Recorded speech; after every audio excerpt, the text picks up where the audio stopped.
Test.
Hey everybody, it'll just be a minute or so more while I go and get my...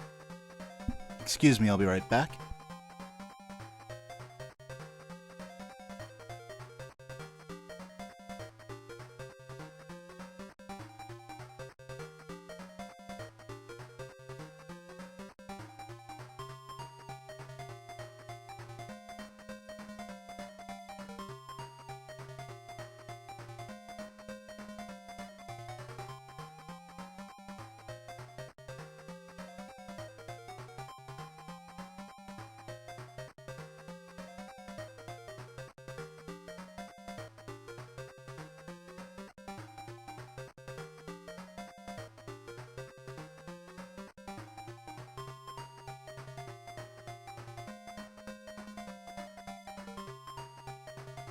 Alright, I'm here with my water, so please just a moment more.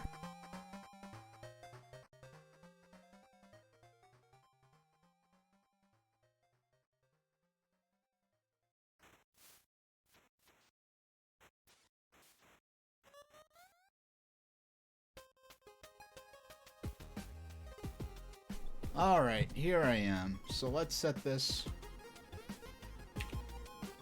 This would be a bit of a shorter stream than I'd like, but alright, I have to turn off the...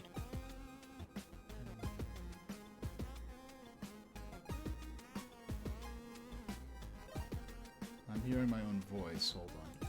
Oh, you know what? Oh, yeah, I forgot to mute my mod view. That's what was going on. Alright, so it's a lot easier than if it was anything in my broadcast software.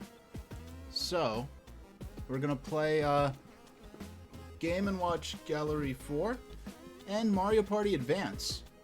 Now, Now, Mario Party Advance, I played through the... Mario Party Advance has a unique story mode in it that is really no other Mario Party game has anything quite like this. It's kind of a board game where you explore a world and do little quests for different characters that mostly involve... Oh yeah, Booster, I literally, it's barely been in me for a half hour. That's how quickly I got it. I had to go a little out of my way to a drugstore that could get me an appointment. But I wasn't expecting to get an appointment so soon, so I'm glad I got what I was able to get what I got. Now let's get started here. Now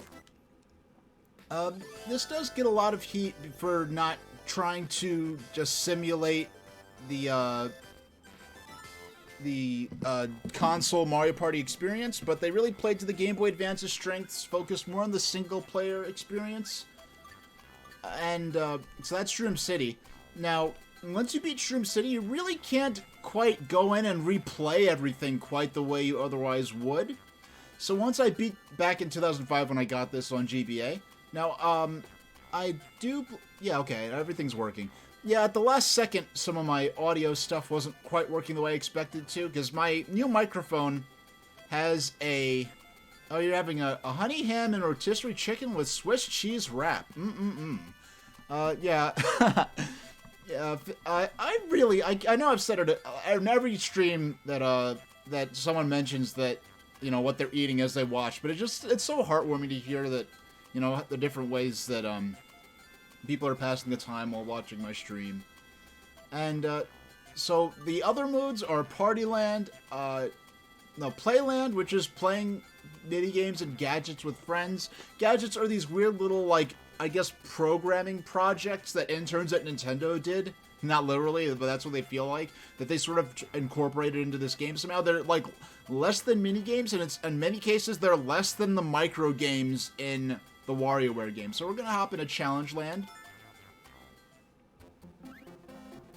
Now, welcome to Challenge Land. It's fun! Yeah, that's what she says. Now, the thing about Mario Party Advance... Now, I advocated for this game when a lot of people really didn't have much patience for it.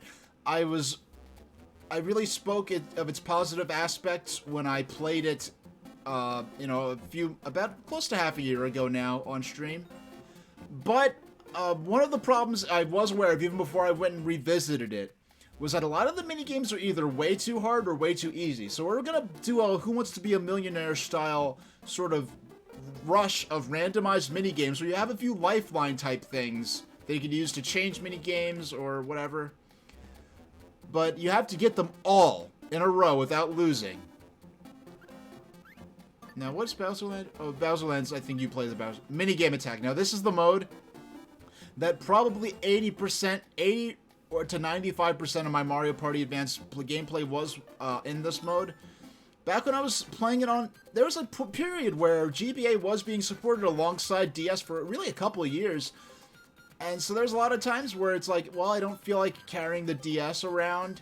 The Game Boy Micro, it's a nice tiny little system. You can pop it right in your pocket and move about your day.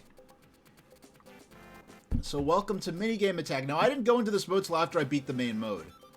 Welcome to Minigame Attack. I'm Toad. I'm going to be your guide here. No, I'm not going to do the Toad voice. I'm not able to, and I don't want to. And plus, I don't want to annoy the neighbors in the apartment building that are above or below or beside me. I'm Toad. I'm going to be your guide here. Which character do you want to play? Yoshi, if he was available in blue, but he's not. So, you had never heard of Commander Keen until my stream. Do you know that there... Oh, yeah, there's, so the Commander Keen game for Game Boy Color is, it came out in 2001. And even in 2001, I remember a lot of magazines being like, whoa, they're going back to Commander Keen. Now, from what I heard from Pete Dorr is that game is not very good. I take his word for it. I would like to play it eventually anyway. Now, I don't know if Pete Dorr has actually played the older Commander Keen games. And there's another...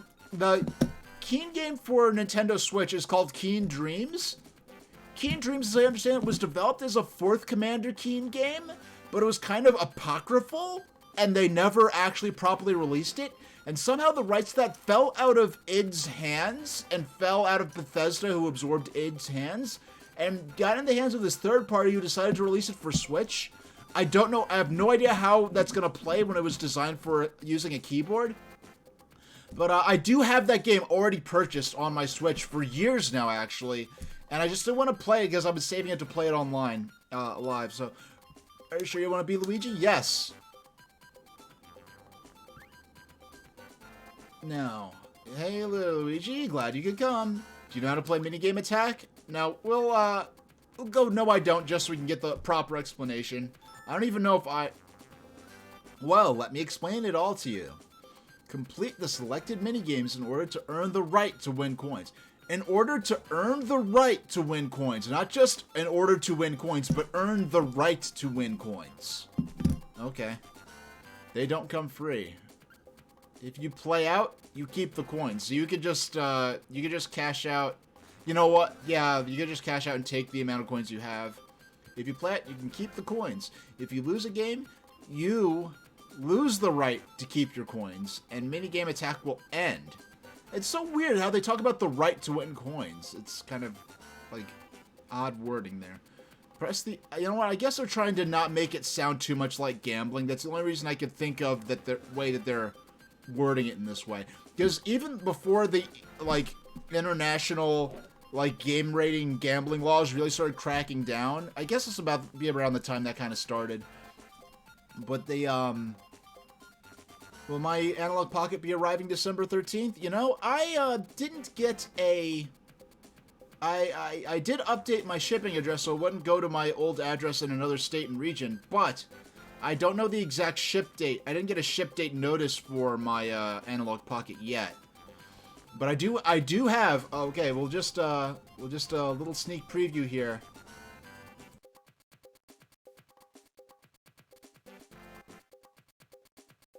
So, for the first time, a layout not for a specific game, but for a system in general. Which is something I may do more often, a lot less labor-intensive. But, anyway, press the L button to play out. But, when it was, like, there are casinos in this game, but they call them game halls. And they're obviously meaning to say gambler, but instead they say gamer.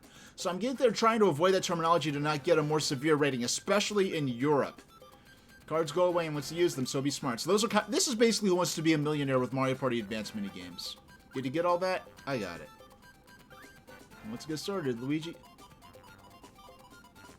Now, I never went into any of these modes before I beat the main single-player quest, so I'm guessing if you've only completed certain parts, like certain sections of the main single-player mode, that you might only be able to play the first 5 games, or the second 5 games, or the third 5 games. So I'm gonna have to beat 15 in all. And this is addictive and infuriating to go to. You can go right up to the final attack. Now, I have really nothing... All these coins, I really have nothing to lose by losing this. I mean, I lose the coins I would have gotten if I had cashed out. But there's kind of... I'm just playing this to play this. I don't have anything riding on these coins. These aren't coins that would really significantly benefit me in any other way. So I really don't even... I'm not even going to consider cashing out. You'll get tons of coins if you win. Alright, I hope you win loads of coins. Oops, I forgot to tell you something. Never overdo it in minigame attack. If you're in over your head, just play out. Did you hear the first case of Omicron in USA is here in your state? The person lives in the San Francisco area? Whoa, I didn't hear about that. Well, hopefully, I don't know to what extent they'll be able to contain it, but, you know, hopefully you're able to stay safe over there. Okay, we'll just get started with attack 1. So this is for 100 coins. I forgot how the mini games and stuff that you buy with this are, and the mini games you buy with this are for like free play mode, and you can buy some gadgets, I think. Play the mini game you think you can beat. Okay. Now we're gonna be losing a lot, honestly. I really wanted to do 2 hours per game because we'll also be playing, as it says coming up next, we'll be playing Game & Watch Gallery 4 for Game Boy Advance after this. They said the person had mild symptoms and recovered. Okay, well, I'm glad they're feeling better again. You know if they had the a vaccine or not? Because I know even with breakthrough cases, if they have the vaccine, it's often significantly milder than if they didn't have the vaccine. But let's try Trap Floor. Drop all the Koopa kids off the screen. Now this is a Bowser minigame. I do believe A, B, and R. Now I'm playing this. You can see on my my console cam here. I'm playing this on the Wii U. I'm using the Wii U gamepad. I mean the Pro controller.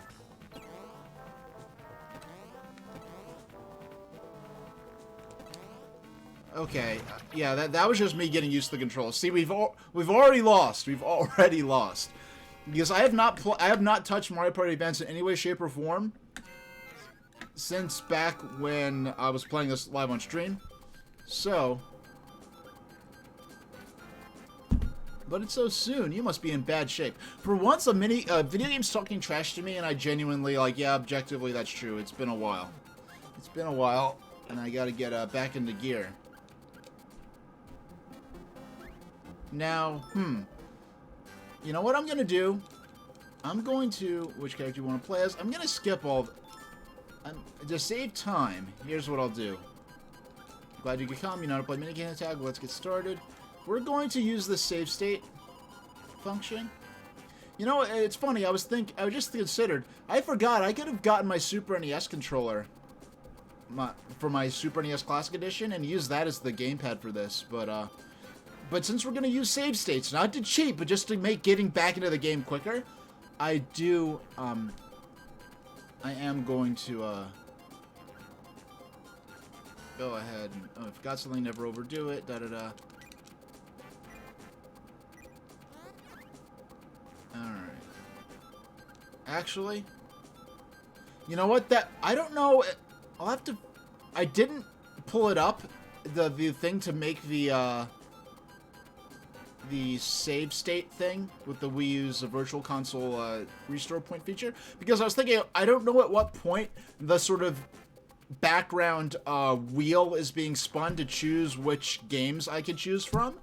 So I don't want to make a save state and then go back in each time I'm getting the same... Now, match 'em. We are 100% always going to avoid... We are never, under any circumstances, going to play any of the casino games. Move, jump, and swing out. But this is a dual minigame, I believe. Alright, I know this. Yeah, you don't jump to serve in this. Oh no! Okay, we only lost... It's not a... We have 3 hearts.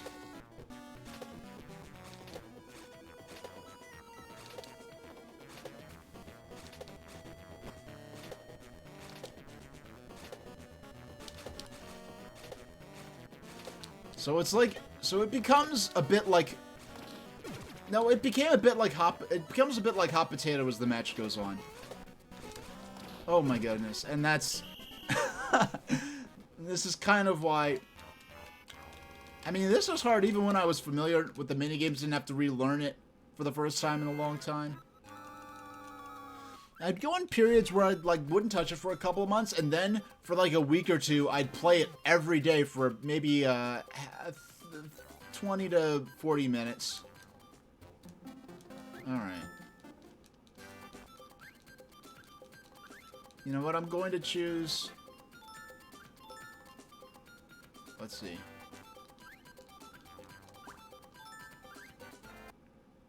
So at this point, I'm going to... No. I have to... No, resume.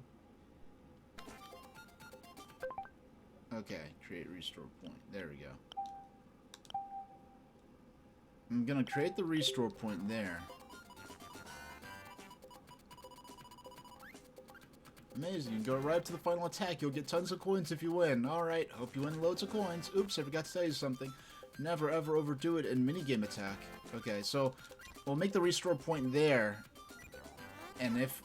And I'm not saying if, I'm saying when we have to go back and I use the restore point. If we get these Floor It, Mush Rush, and Scratch 'em, if we get these same three, we'll know. Hit the target score before time runs out. Move, right. This is another Bowser game, I believe. Oh, no, it's not. No, this is the elevator game.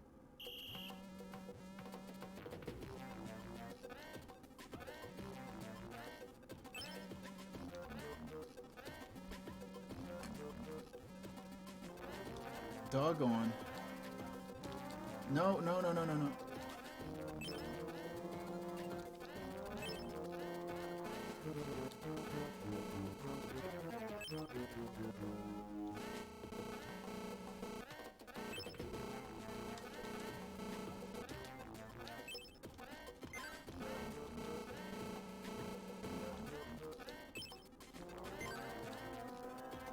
Come on. Oh, no, I didn't realize I still had that door open.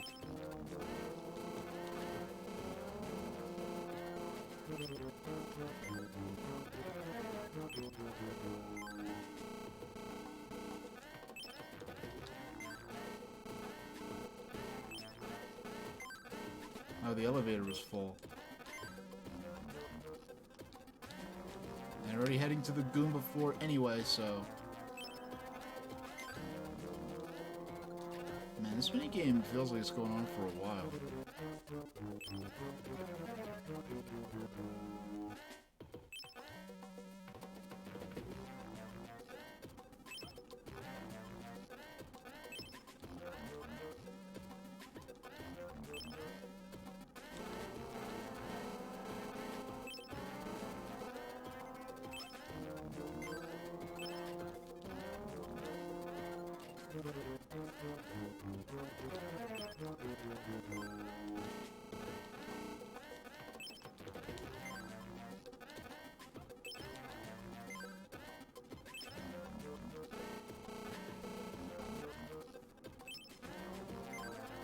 Man, I'm not doing too good right now.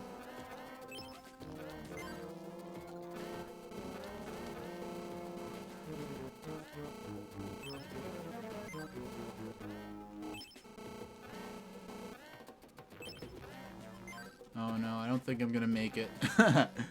Oh boy. Oh, I'm gonna come so doggone close.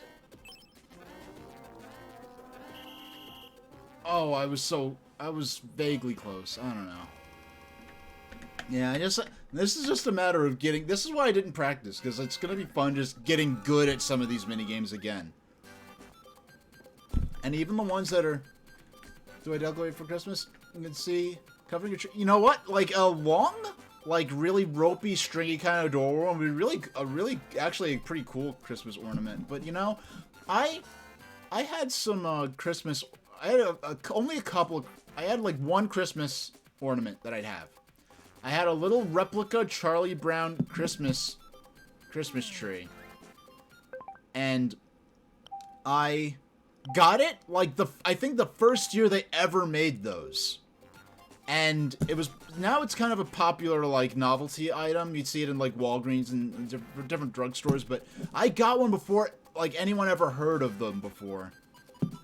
And I didn't even I had to order it online, actually. I didn't even get it in a store. You had to, it was like a promotion for a specific charity. And yeah, it came with a little, like, dying Christmas tree with, like, and it was even, like, hunched over. And it had a single red Christmas ball to put on the end of it. And I loved it so much, but I lost it during Hurricane Sandy, unfortunately. But of all the things to lose, like, that's, like, I think I came out quite great. Like, the vast majority of what I lost was stuff I frankly didn't need anyway. So, I mean, it's not that simple, but, you know. It's just stuff. I didn't lose any loved ones. So, I'm very, you know, that is what it is. But, I don't know, sometime, I don't know, I don't want to get, yeah, I don't have a lot of stuff right now, and I don't want to get too much stuff. No, they still sell them. Now they're more popular than ever. It's very easy to get. Which, and even when I got the replica tree I had, I was kind of conscious of the irony of it, because the whole concept of the Charlie Brown Christmas tree was that it was the only real living Christmas tree in the lot, and the rest were all aluminum Christmas trees. Alright, so we have the same options, which means that at the point I made the save state, they had already chosen which games I'm going to get. I probably have to do it before the lights light up, but at least just this one time I'm going to sort of save abuse this.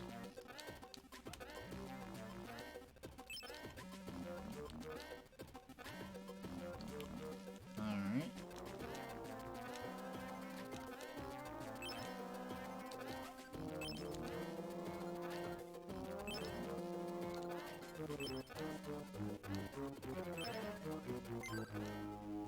Okay, so Koopa.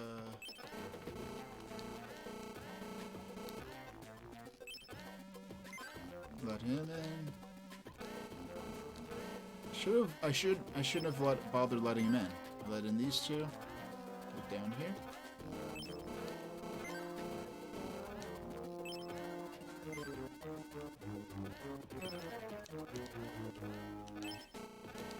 Yeah, I'm not. My problem is I'm not maximizing my passenger efficiency. I really have to start. I'm trying to take in as many people as I can.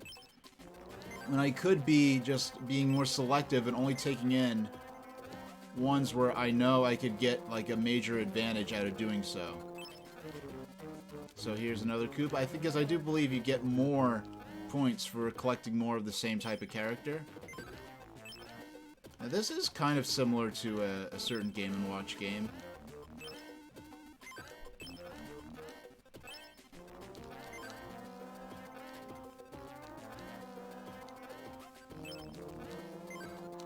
Oh, I missed out on...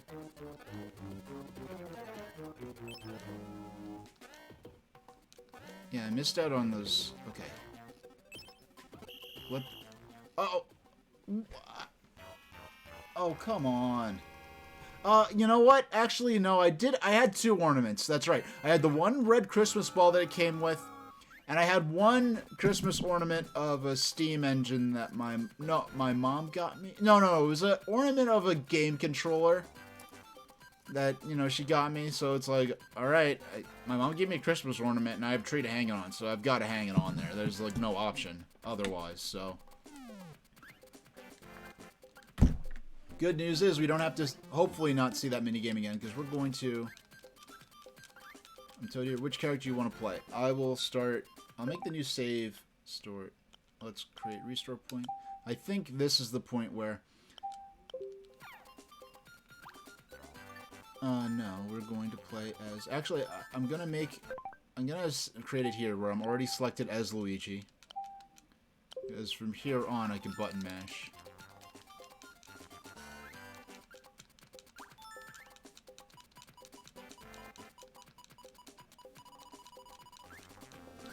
Amazing, you go up to the final attack. Alright, here we go. Now, this is the first stream, like, the Commander Keen stream I did.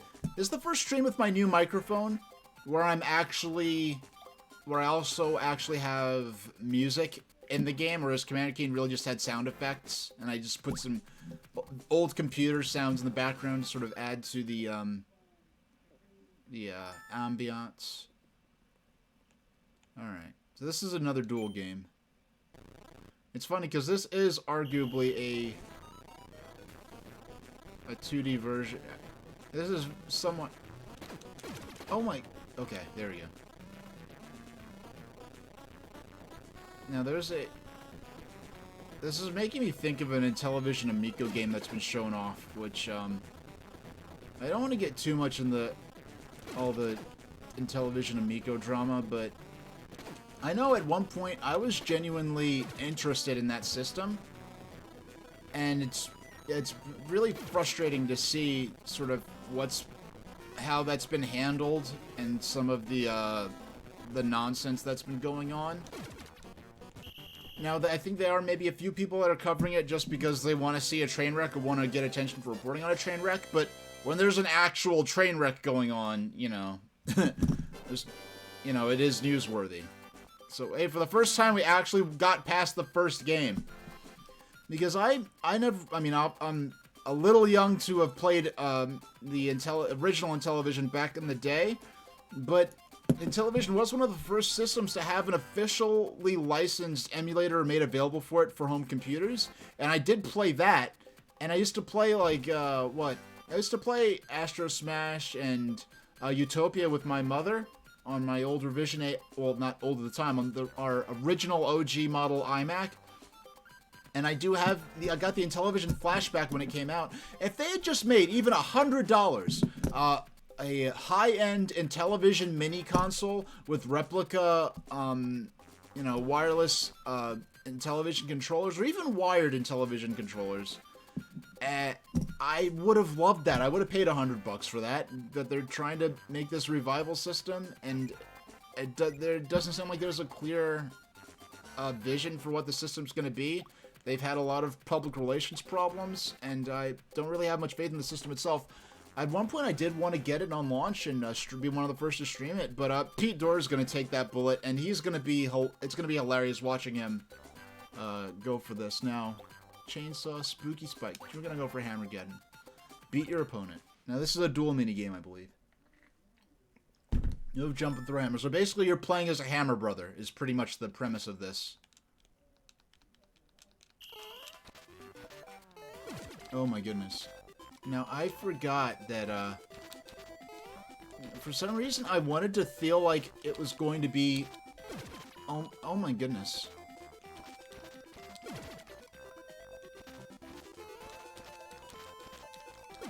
Yeah, I almost wanted to think it was going to be sort of Street Fighter style controls, where the left and right sort of recenter themselves automatically. Or sort of your characters are always automatically facing each other, but that's not the case. You do have to manually turn back and forth. And for the sake of having unifying sort of game design vocabulary, I guess, having the characters having to manually change their direction is probably the most sensible choice they can make. Alright, getting nervous yet? The pressure's on now. I'm starting to get nervous for you. But it's time to move on to the next game. Man, we're really tearing through here. We actually got a couple. So we have Barrel Barrel Splatter Pit Ball and On the Spot. Now, there's some... As you get deeper in, there's an element of strategy where it's like, do I want to take a game here where I have like a 50... Where I think I have a chance of maybe a 50% chance of beating it, or maybe 60, or... And, like, take the harder game now that I might beat. And so that maybe I could get one of the easier games that I know for sure I could beat higher up on the list when I'm closer to winning. So, of these three, I know On the Spot is the one I 100% for sure can beat. So let's go for it. Now, I'd have to mess up really bad in order to, not...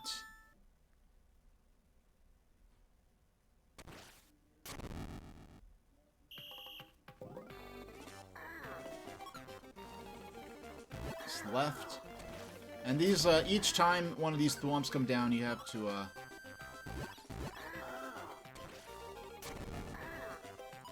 down, up, up, down, up, up. right, down, up. Okay. Up, alternating. This is the most complex of them all.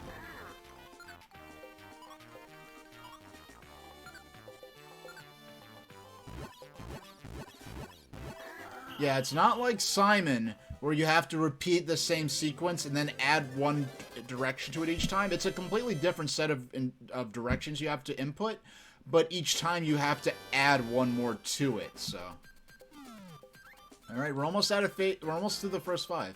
And you still seem so laid back. Awesome. Let's keep it up while you've got momentum. Okay, game 4. Up for 500 coins now. Pick the mini game you think you can beat. Scratch 'em, Amplified, Sled Slide. Amplified. This is a game that I do lose sometimes. The hitbox on your character is a little tricky to spot sometimes. Or to judge. Because sometimes I'll think I'm clear and then it zaps and I'm not, so... Oh! Oh! That was garbage, alright? Like that... Like, if this was a Nintendo 3DS game, I would have gotten that right there. Like, that's like... Like, what the exact perspective is in Oh my gosh. See, that was not me not having skill. That's just the game's perspective in terms of where the bar of electric obstacles is supposed to be in relation to where Luigi is, so... Alright, so let's... Okay, so let's pull up. Let's pull up. We're gonna load the restore point. And if we get the same set of 3 games, then we know.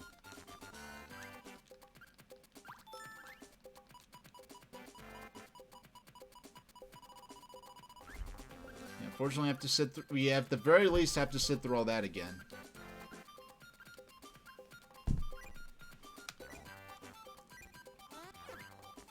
Tank down. Okay.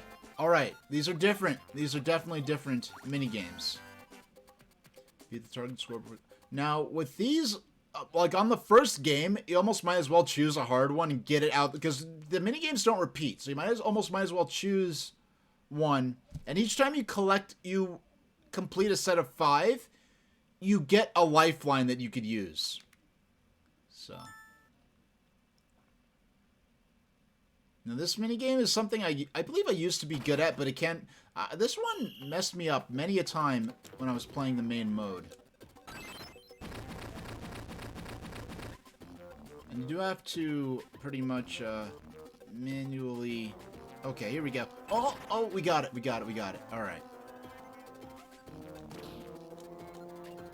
And that's the one messed up thing, is that the bombs don't consistently explode at the same time. If I could always be like, okay, it will always explode 5 seconds after you drop it, therefore I'm going to time based on that. No, it's... You get them, and the amount of time you have left to work with is kind of random. Now, the trick here is you do go in between them, and you'll be able to take out a couple at once. See, look, that was...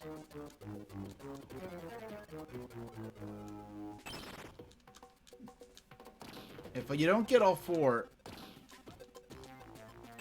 Alright, fortunately I was able to just dropping it when I did, I managed to take out those bottom 2, because those, you only have a couple left. Those are the times when it can be the hardest to be able to clear them.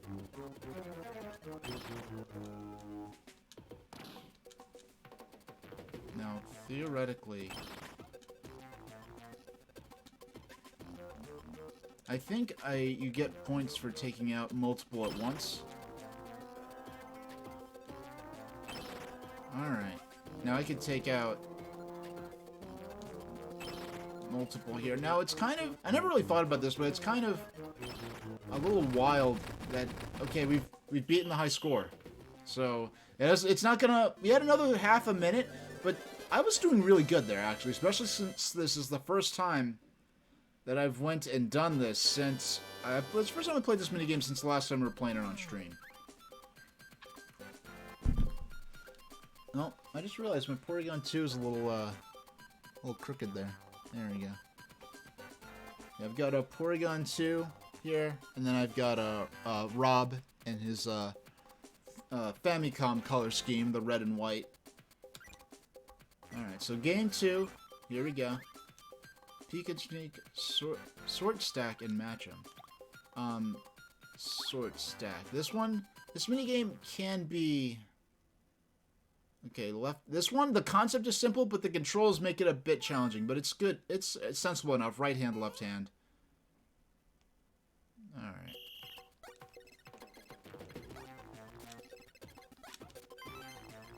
Alright. Okay. Yeah, this one actually requires oddly a lot of hand-eye coordination, more so than, I mean, you can say that about any video game ever, but more so than one might expect. Oh, what? I did not see that one game just doesn't give me enough time. It's like the elevator mini game, but even worse because you have to use both hands to make the most efficient moves as quickly as possible. See, that had nothing to do with me being bad at the game. That was just the time limit is kind of just unreasonably short. If I even had 6 more seconds, I think that would have been fair, or 5 or 6 more seconds, I think that would have been a fairer L there. But at least we can load the restore point. We're not save scumming quite, we're just saving a bit of time to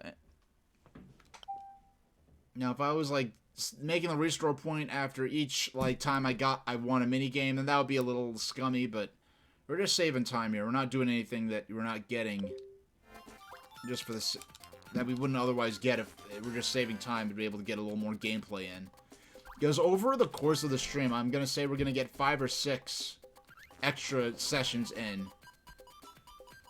Unfortunately, I have to go through all this, but I do believe I've made the restore point at the earliest possible point where I can, where the minigames, your selection of minigames isn't already determined.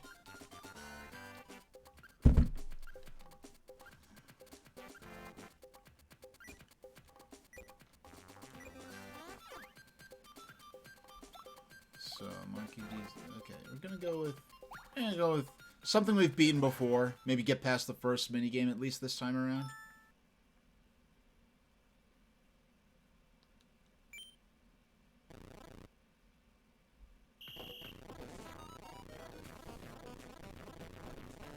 Where are you?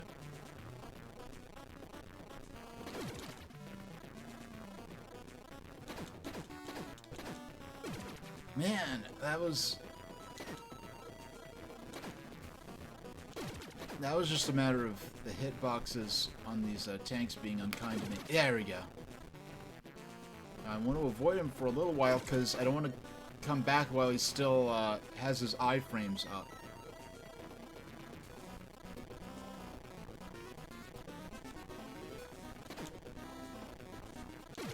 There we go. We won. Alright, so first minigame down.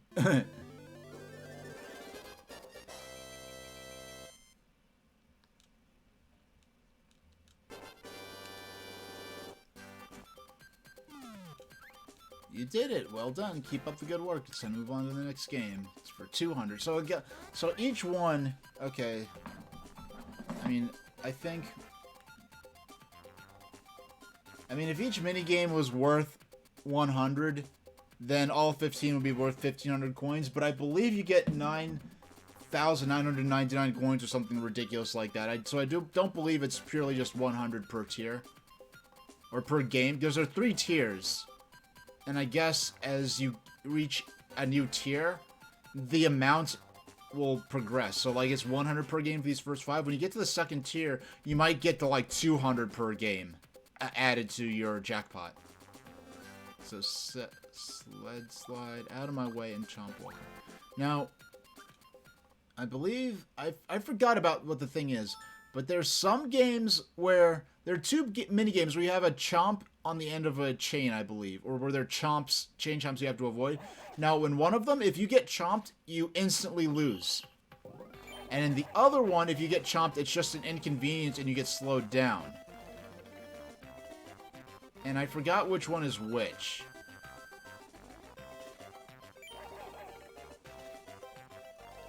Now, if he eats something, he charge. No, if he eats the bone, it just wastes time. But if he eats the meat that's on the bone, then he actually charges forward. Yeah, you notice how you have to get the chomp itself over... Oh, do I have trained Christmas ornaments? No, I actually don't. I'm sure there are probably some good older Thomas ones that I could find. I know, Clockaboy, he's, showed me, some Thomas Christmas ornaments he found. Fortunately, they were based on the pre-reboot version of Thomas. The post-reboot version of Thomas, I would hate to see what those Christmas ornaments would look like. Awesome, I knew you'd get the job done. And hey, a Serial War, so welcome to the stream, by the way. So...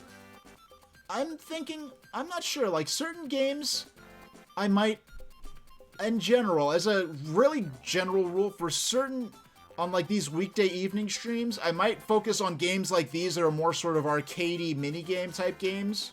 Or high-score-oriented games, and focus on bigger, longer games for the weekday streams.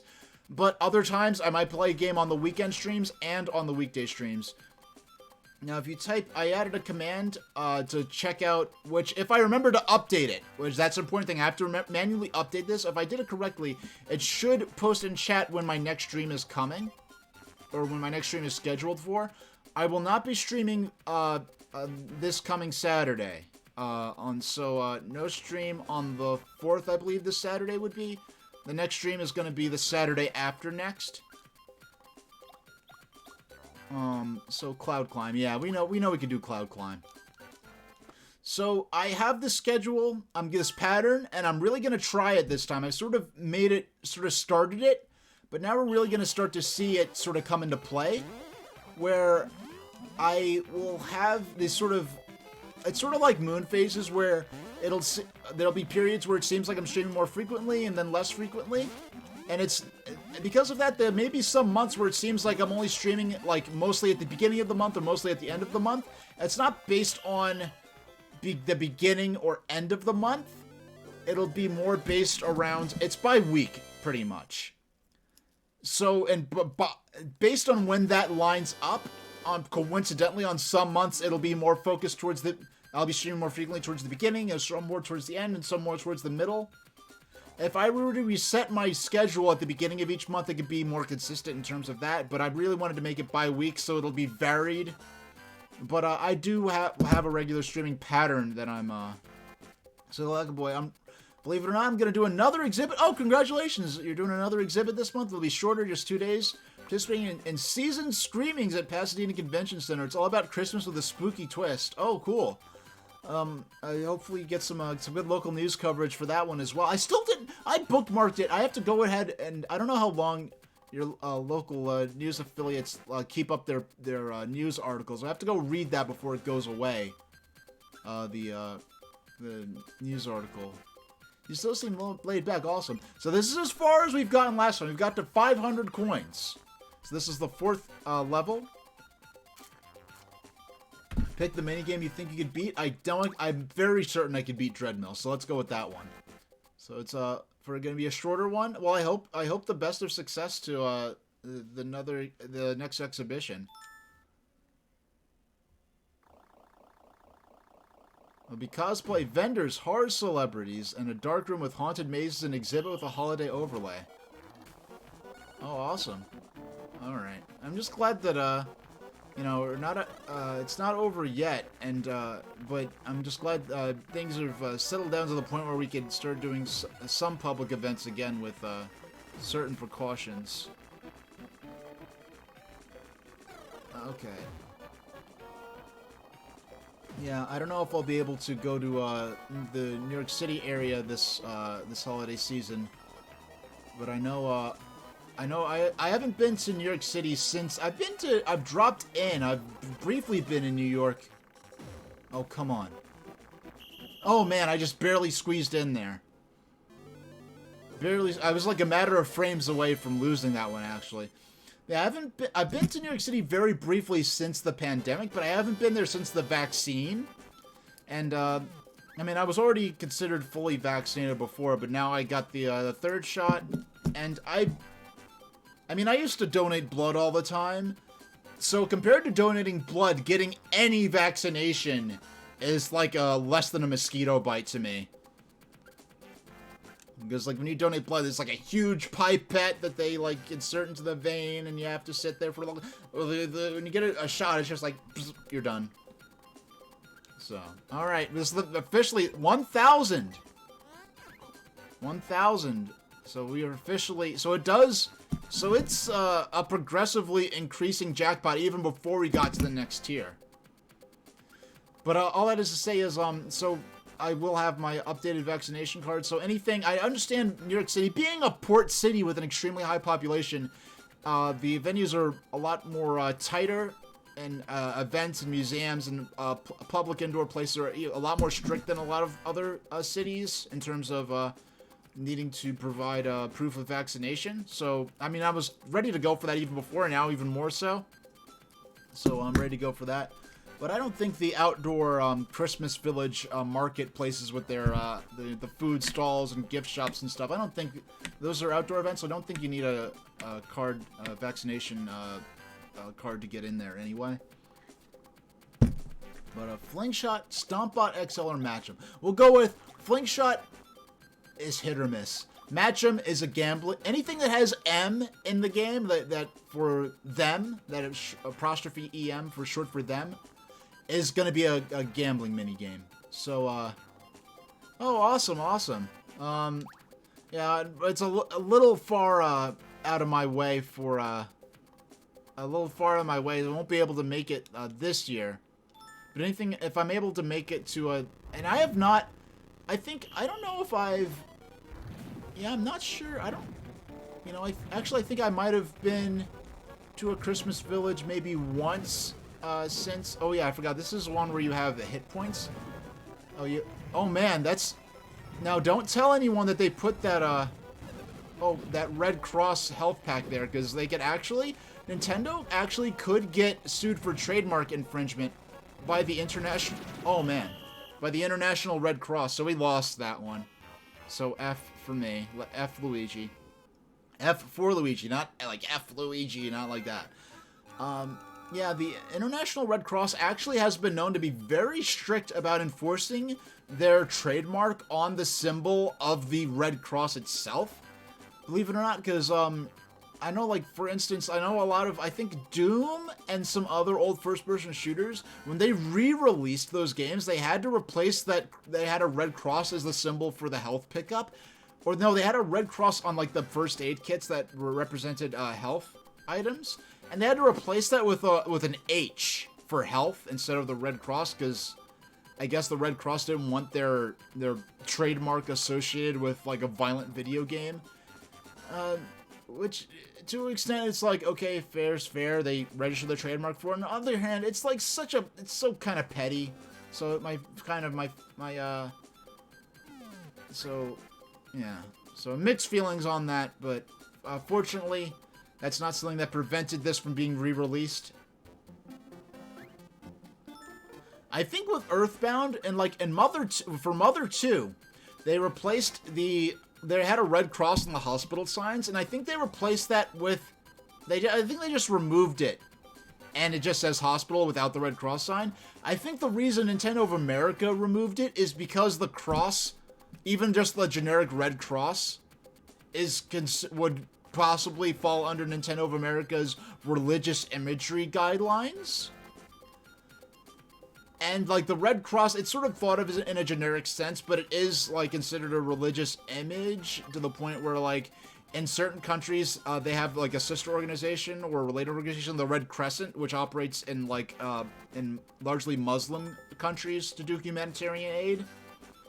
So it is, like, so I think Nintendo of America removed it for, like, religious imagery purposes, but coincidentally it made it probably a lot easier to relocalize that game when it came time to release it on the Virtual Console. Now, I didn't even take advantage of the save state that I had. So, Crush Ice, Sort Stack, and Cloud Climb, Cloud Climb's guaranteed giveaway. Sort Stack, not Short Stack, like a short stack of pancakes at IHOP. And you know, the Walgreens I went to wasn't too far away from an IHOP, so I actually was tempted to,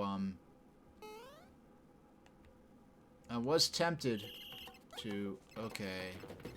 Okay, so... Okay.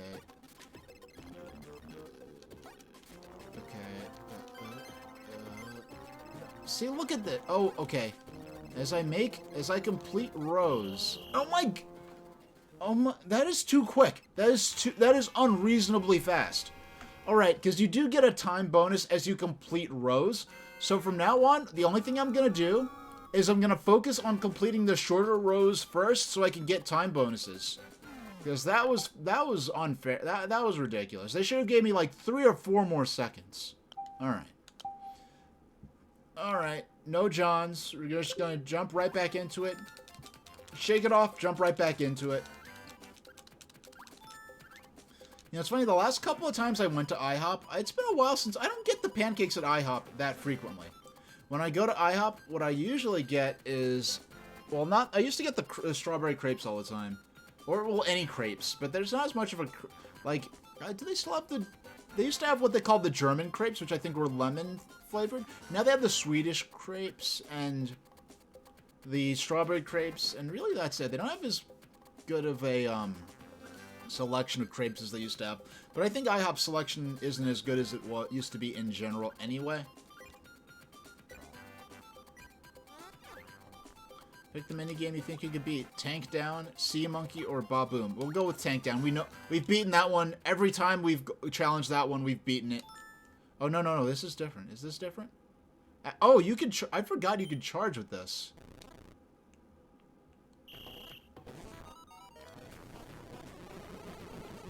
Oh, but when you charge up, it's, I'm slower. Oh, okay, now I only have to...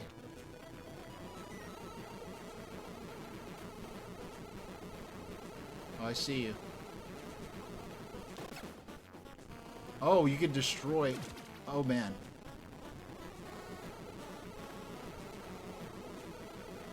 Oh, I saw you. I saw you.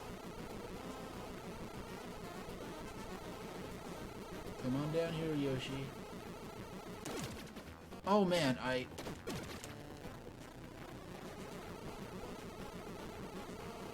Are you kidding me? This is ridiculous. How are we... Alright, that was close. That's a minigame. This minigame does not need to have a time limit. Because I almost resulted in a draw, which would have been a loss for me just because of the doggone time limit.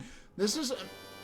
even more so than, almost as much as, if not more so than Bumper Balls in Mario Party 1, 2, and in Mario Party Superstars. I don't know if it appeared in any others. If it appeared in any others, I haven't played them. No, keep up the good work. And move on to the next game. Alright. Minigame. Chainsaw on the spot. We're gonna go with Chainsaw. This is... dual minigame that I believe is pretty easy. I don't remember ever losing it. Pull and push saw. Okay.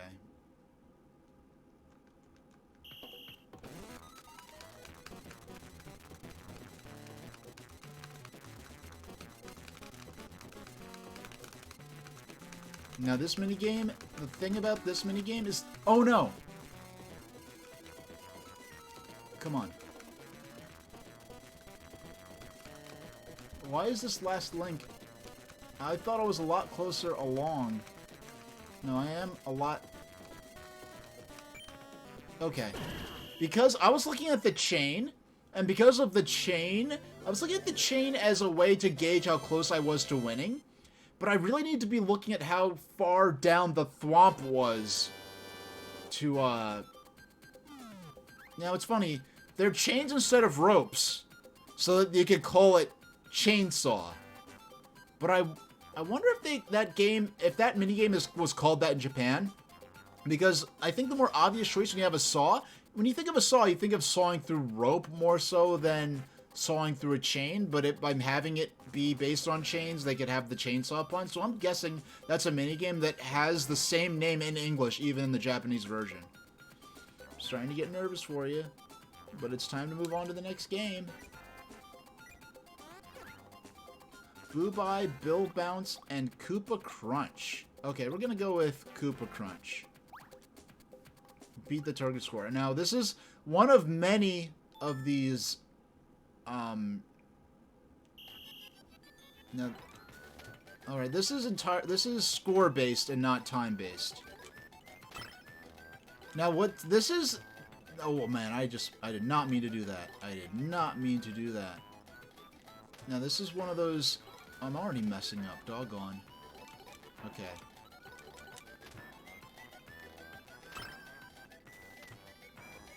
Oh, you know what? Okay, this is like Yoshi, where eventually there's going to be, like, I guess a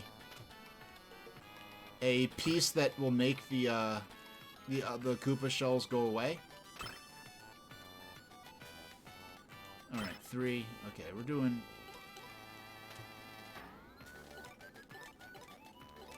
Okay.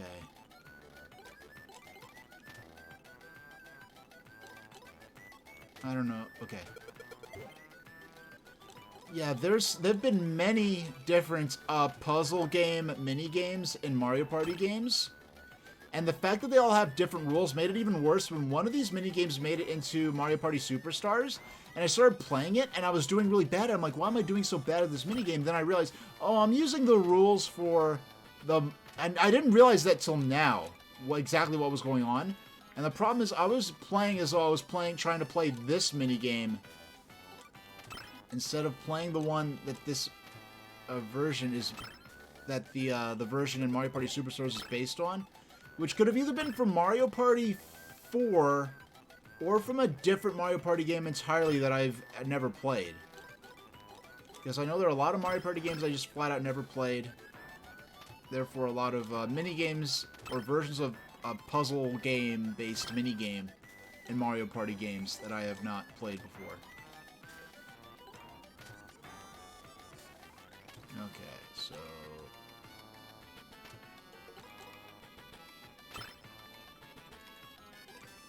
Okay, yep, 4. So this is really just... I'm not doing that great, actually. I just have to live. I just have to not choke.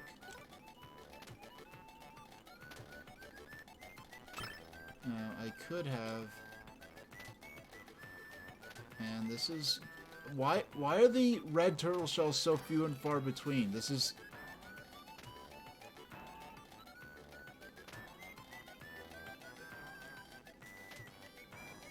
Okay, finally.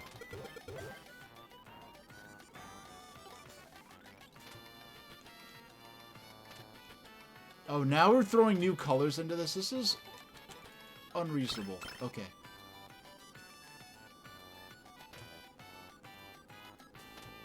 Okay. There we go. Alright. Didn't get any combos out of that, unfortunately. Alright. Oh, wow. I'm actually... I thought I was going to lose for a second. I'm actually able to, Was there a Thomas the Tank Engine movie ever shown in theaters? Boy, oh boy, do I have a story for you. Okay.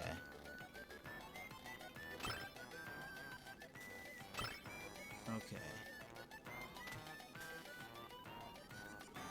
No. Okay. Fortunately, there was a delay on that, because I realized I was about to make a very significant mistake. Oh my goodness. We are... Victory is plausible.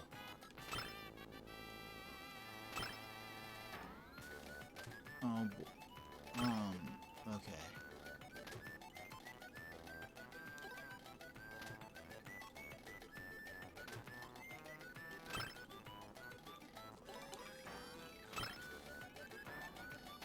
Okay,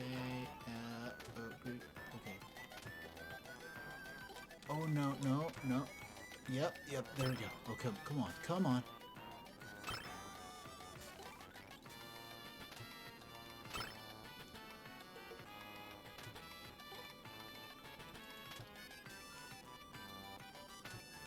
Oh, okay, I was about to say, that better count. That better count. This minigame is too long. They should have made the point threshold like half of what it actually was. Hey, we got it. Okay, so was there ever a Thomas the Tank Engine movie in theaters? It was released on July 26, 2000. It was called Thomas and the Magic Railroad. And it was a very interesting choice for a Thomas the Tank Engine movie, because it was an adaptation. Instead of making a movie about the main Thomas the Tank Engine franchise, it was like a spin-off of Shining Time Station, which was itself a spin-off of Thomas that was kind of made to make the Thomas material, which was kind of new to the North America. They had a way to make Thomas the Tank Engine work for a US audience and add some more marketably educational elements so that it would be able to be aired on public television as educational informative programming. And so Shining Time Station, if you don't, it was a framing device about kids in a train station on a fictional railroad that the kids would have different life lessons about, like, bullying and being a tattletale, or being honest, or how to resolve arguments between friends, different things like that. And they have a couple of Thomas episodes that were thrown in. It's like, oh, like, you're having an argument with your friend. This reminds me of the time Thomas had an argument with his friend on the island of Sodor. And then they'd cut to and they'd also have music videos that were basically all stock footage, or footage that was cheaply licensed, using public domain cartoons and stuff like that. Now Melon Folly. Now, this game is interesting. Now, it has a weird localization choice. Now, nab all the fruit, but don't fall in. Try to grab the melon last. So, in this version of the game, there is all of these fruits are melons. These are all watermelons, and then the one at the end is a honeydew melon.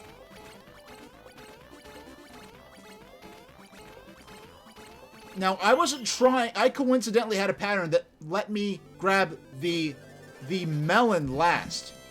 But the thing is, I think in Japan they didn't have this problem. Because when they say grab the melon last, they meant grab that, I guess, honeydew or cantaloupe, whatever it's supposed to be, as opposed to the watermelon slices. So when they brought this game to Europe, they made the final fruit you're supposed to try and grab last a pear. So it said try to grab the pear last. However, there is absolutely no practical reason whatsoever to grab the pear last. It's not like you get bonus points or any practical advantage. Now, I think, was there a Thomas... Now, the last episodes of Shining Time Station were filmed and aired in 1994. Thomas and the Magic Railroad came out in 1995, which means that the kids that were old enough to remember Shining Time Station when it was originally airing on PBS were out of the target age range for Thomas the Tank Engine by the time the movie came out. In addition to that, it was a very poorly, I mean, it's so hard saying this, because there was love and effort put into this movie, but it was poorly conceived, poorly crafted. There was executive meddling. There were delays where the movie came out years after it was intended to. And then there were whole plot threads and elements and characters from the movie that were filmed and then edited out of the movie out of reaction to the test audiences. So they had to rework footage and redub things to make it so that the plot tried to make sense. So you had a mess of a movie that probably shouldn't have been made in the way it was to begin with, because the original audience for Thomas was the franchise originated in the UK. Instead, we take an element like the Shining Time Station setting, which is unique to North America, and now you release this to a North American audience. So for any kid, for me, I was overage for Thomas by the time I saw it in theaters, because I saw that movie the day it came out. I was counting down the 26 days of July till that movie came out. And I liked it, but I knew it was kind of weird and messy. I didn't know all the behind-the-scenes stuff at the time. Crushed ice. Okay. No, keep going. I didn't mean to... Okay, so we continue. But we want flipping out. So I did see it in theaters the day it came out. I saw it on the theater at one of the theaters on 42nd Street right off Times Square. which is actually just the theater that me and my mom used to go to back then. That's we're still in the New York City area at the time. So this is a mini game I do have to focus on. Okay, so you have to jump and R is to let go. So you don't have to, I don't have to hold anything in order to. Now if I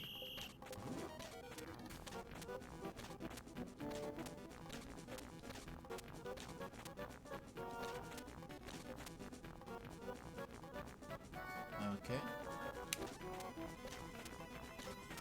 Down up, down left, down left, down left, down left, down left. There we go. Yeah, if you don't know the controls for this, this is one of those mini games where you instantly lose, because sort of one of my instincts as a gamer is to, when you're jumping to these sort of precarious things, my idea is that grabbing on is an active action, so I want to hold the button to grab on, but doing that will cause you to let go and you'll fall into the lava. So for the first time, we've made it through the first 5 mini games in a row. We've gotten to the second tier. So now we've earned the first, unlike Who Wants to Be a Millionaire, where you start off with all 3 lifelines, and here you earn a lifeline each time you get to a next tier. So don't worry, you can use change now, but watch out, you can only use it once. With that in mind, let's go. So we could change out, I don't know if we get, yeah, I think it rolls 3 different mini games that we could play from if we use that. Pick the mini game you think you could beat. A shell stack, volley bomb, or Go Go Pogo. Go Go Pogo is one of those ones I believe is easy, but you have to be used to the controls, and I haven't played it in about half a year, so we'll go with Shell Stack. And the cool thing about when I was, and the lead up to watching the Thomas the Tank Engine movie, what I actually did is, I remember this vividly, what I did was the original Railway series, the original Thomas the Tank Engine books are written by Reverend Audrey from 1945 up until, I think, 1971. There are 26 original books by Reverend Audrey, and the movie came out on July 26th, so each day in July I would read through one of the books, and then on the 26th is the day the movie came out. So that was pretty cool.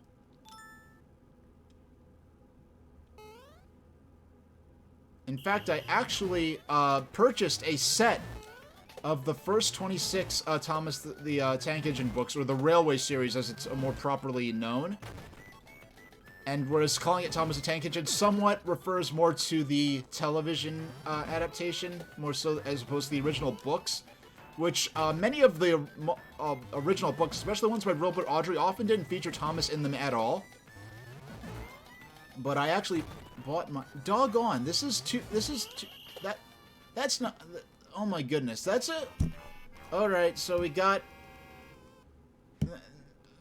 That's a mini game that I feel like I need 5 more seconds, and I would have had even if I lost, if I had 5 more seconds, I felt that like that would have been a fairer shot. But so we'll go ahead. We'll load our restore point to jump back into the mix as soon as possible. Sure I want to be Luigi? Yes, I'm always sure I want to be Luigi. I'm going to assume that choosing your character, at the point where you confirm your character selection, is where the mini-games will be scrambled.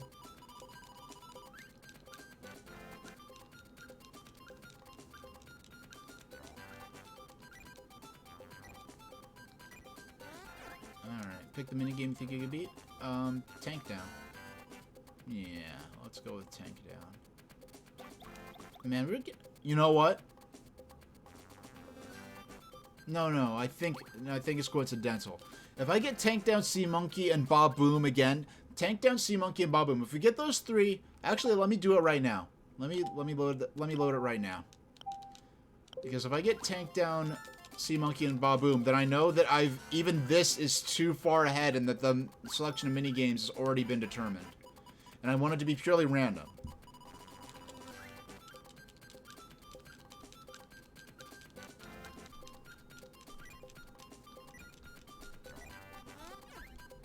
Okay, you know what? I'm going to... Alright, so I'm going to exit out. It turns out, even... I was too... So we'll make the restore point here. And if we do the restore point, we get the same 3 minigames again, then we know that even just selecting minigame attack is the trigger for randomizing what the first set of minigames is going to be.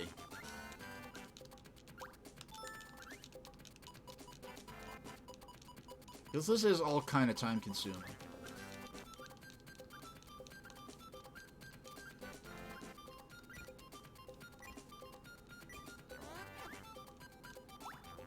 Okay, so we're gonna go with Hammergeddon, Short Stack, and Bill Bounce. Now, Bill Bounce is one I think I can win. It's one I've lost before too, but you know, when I was doing the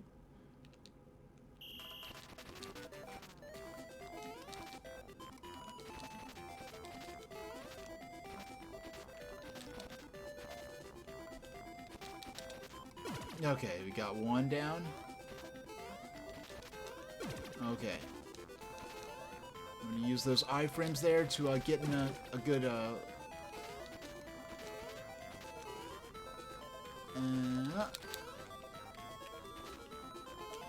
oh my goodness. I was trying to jump under, but I jumped a little too high.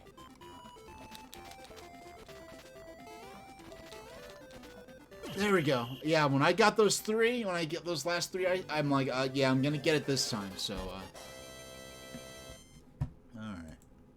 Yeah, I got a good sense of what was going on at that point. Yeah.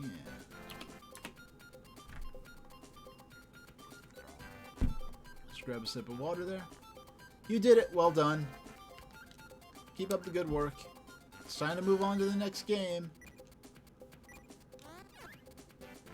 Pick the minigame you think you can beat. Well, I think, well, we know. Let's go with pesticide, because, you know what? No, let's go with tank down, because it's one that we, there's some, no, let's go with Dreadmill, actually. Let's go with probably the riskiest of the 3 and get it out of the way. Now, if you look up Thomas and the Magic Railroad, like, documentary, or Thomas and the Magic Railroad, like, there've been multiple, like, half-hour to hour-long, sort of videos, like, just going into the crazy history of this movie and all the weird production problems they were having, where they were replacing voice actors and having a major characters cut from the movie even after they already had merchandise created for them. Hey, TurboGrafx, yeah, welcome to an evening stream. I got it. Okay. Oh, no, we got it. Yeah, I'm having a fun evening stream. We're doing a GBA night with Mario Party Advance. Oh no. Okay, we got it. We got it with 2 seconds to spare. Yeah, we're having a GBA night with It'd be interesting if they did a crossover where Harry Potter visits Thomas the Tank Engine. Now, that's one of the interesting things about the Thomas and the Magic Railroad movie, is that the original I am going to put in just as a because it's been a while. I think I added this in the, no, I typed that wrong. I don't have a hotkey for this in my Stream Deck. But Thomas and the Magic Railroad added these, well, the name says it. It added these elements about magic, and there's a magic railroad, and you're traveling between magical worlds and stuff like that. And that was never part of what Thomas originally was. Thomas was, the concept for the Railway series was that this was a real railway, a real functioning industrial mass transit, railroad. And we're telling fictional stories, real stories that happened on real railways, using anthropomorphizing the locomotives as characters as a framing device to make the stories appealing to children. And so the idea of having a magic, having Harry Potter cross over with Thomas, it would have to be something from more of the sort of the more recent versions of Thomas, where they have sort of elements of magic and sort of a more fantasy themed element to it. It's kind of interesting because the whole thing with the Harry Potter world is that it's magic, and there's whole Muggle technology doesn't work at Hogwarts, or is sort of Muggle technology sort of alien to the magical world. Yet the Hogwarts Express takes the form of it's pulled by a scarlet steam locomotive. So that implies that there's some element of magic or what's acknowledged as magic in the sort of mythology or the fabric of the Harry Potter world. And when you think of a steam locomotive, you're combining the classical elements: fire, water, earth, and air. You know, earth in the form of like metal that the locomotive is made out of, and coal that's taken from the earth that's burned to make fire. The fire makes hot air that heats up the water in the boiler to make steam. So you're earth, fire, water, and air. So that maybe there's an element of magic in that alone. So let's see, flipping out. Let's go with flipping out. That's one that I just have to focus on and not mess up with. So direction and okay. Woo. So if you want, okay. So I just have to remember to use my diagonals properly, and I'll be able to safely jump between these pegs. I'm almost with exaggerated caution, making sure my thumb is on both of the diagonals as I click them.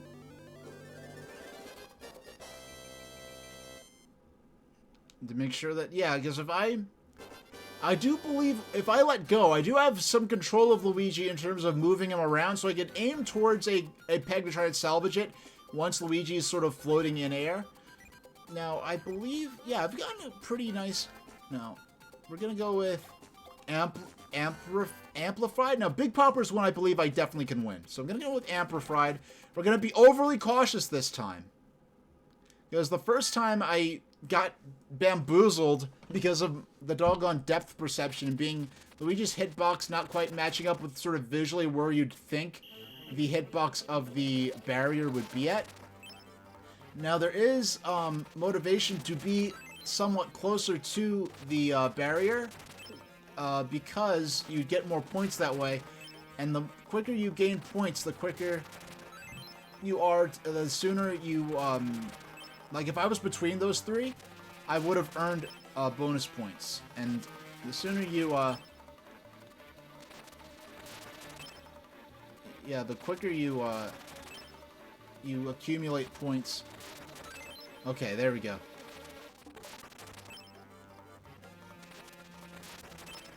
Okay, I have to get to 1,000. So that counted as... Oh no, that... I was hoping that would... No, see, like I was...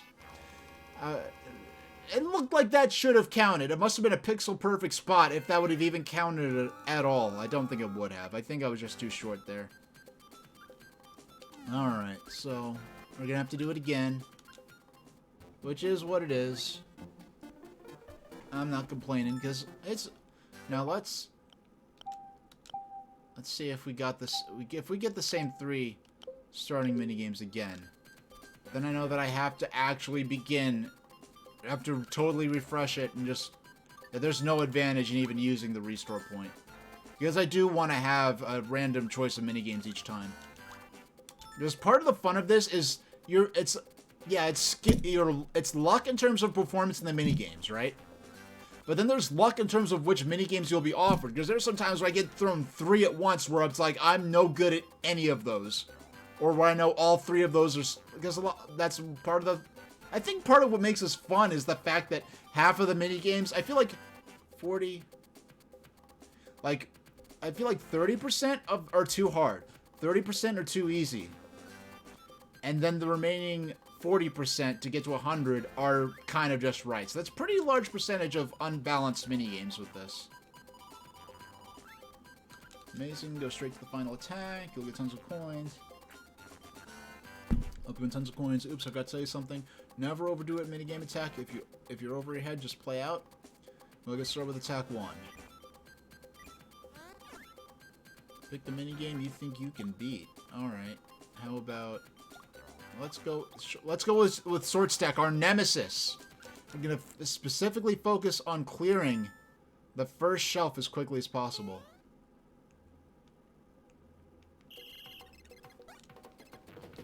Okay. Okay. Oh, no, no. What? It's like... What happened? What? What? Alright, like, the controls, like, weren't That was not... The controls just weren't responding there. Like, I don't know what I was doing wrong. I felt like the controls just weren't reacting to me. And I've never had that happen, even with that game. I know, like, oh, there wasn't enough time. That, I felt like the controls just weren't acting right.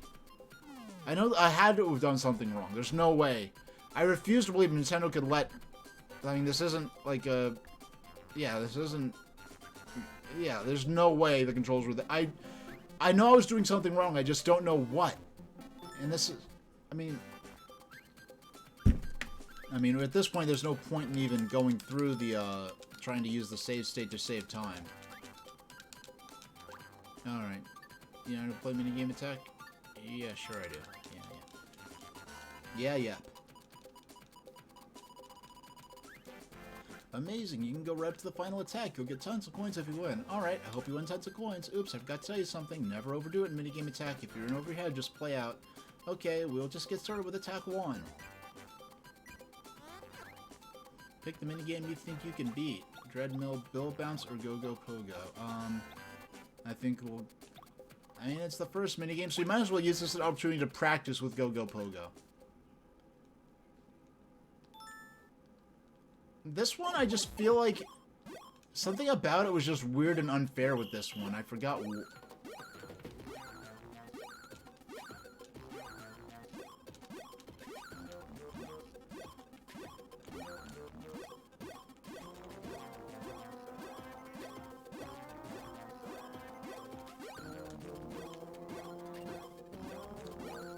Oh my... See... I feel like he wasn't, like, the Piranha Plant didn't even stick his head out to warn me before I went for that. Alright, so... Alright, back to the drawing board. We only probably are saving maybe 4 or 5 seconds by using the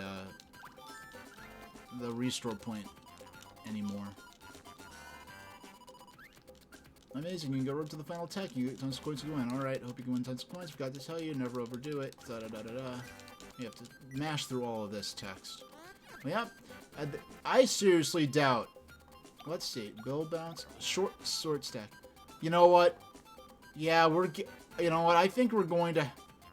Hold on, let's try this one more time. Let me get short stack.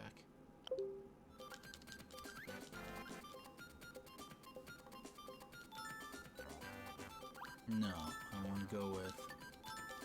I'm going to get in short stack. Okay. Have to mash through this.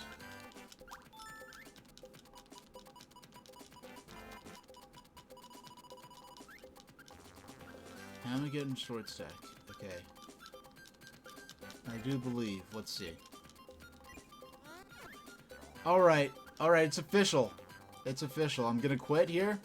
There's no... I have to save... I have to make the restore point at the screen before I even go into this mode, which means the only time we're going to be able to save using the restore point function is the time from, like, the Toad saying, oh, it's too bad you lost text at the end of each attempt. So let's see. 10 minutes. It's not likely, but let's see if we can. Yeah, bring up... So you want to be Luigi? Yes. You know, minigame attack, sure I do, or no I don't. Yeah, sure I do.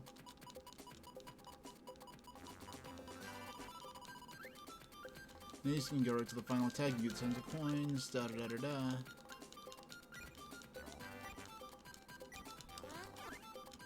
Slammer, amplified, or... Okay. Pair 'em, we just flat out aren't going to do. We aren't going to do that one, because that's a gambling minigame, and we're good people here, and we do not gamble. Not that's facetious. If you do gamble, like, I'm not judging you. But you know, just don't overdo it. Don't go overboard. I believe most even lottery tickets, most casinos, even just plain lottery tickets, do have a phone number you can call for counseling if you think you may have a gambling addiction. So, that's... But me personally, I'm a little more conservative with my money. I think games are more fun when you're just having fun and you don't... Oh my... How is ice... that was some tuchus. That was some butt right there. Alright. So, we'll try again.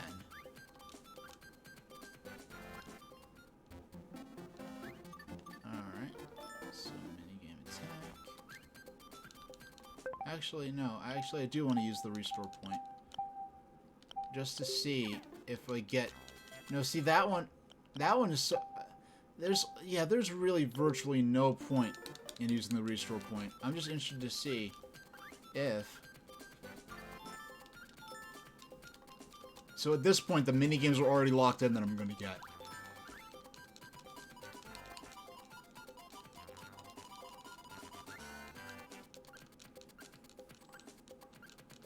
Never overdo it. Volleybomb, chainsaw. Okay. So the second you choose a file, the second you choose this mode, the first set of minigames you get are already selected. That's kind of, let's start with... Yeah, let's start with... We beat this one before. I beat this one before, and I feel like it's one that I have more potential to lose. I feel like it's one of the more... Of the two that I would have considered playing, it's probably the more risky. Actually, I think I have lost this one before. I don't remember if I lost... I mean, today. Lost today. I don't remember if I have or not. Okay. You're making this easy, Mario.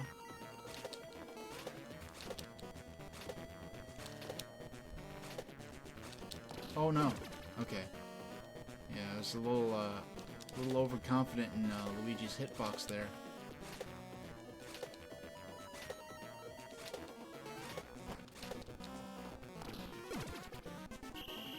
And we're through our first minigame already.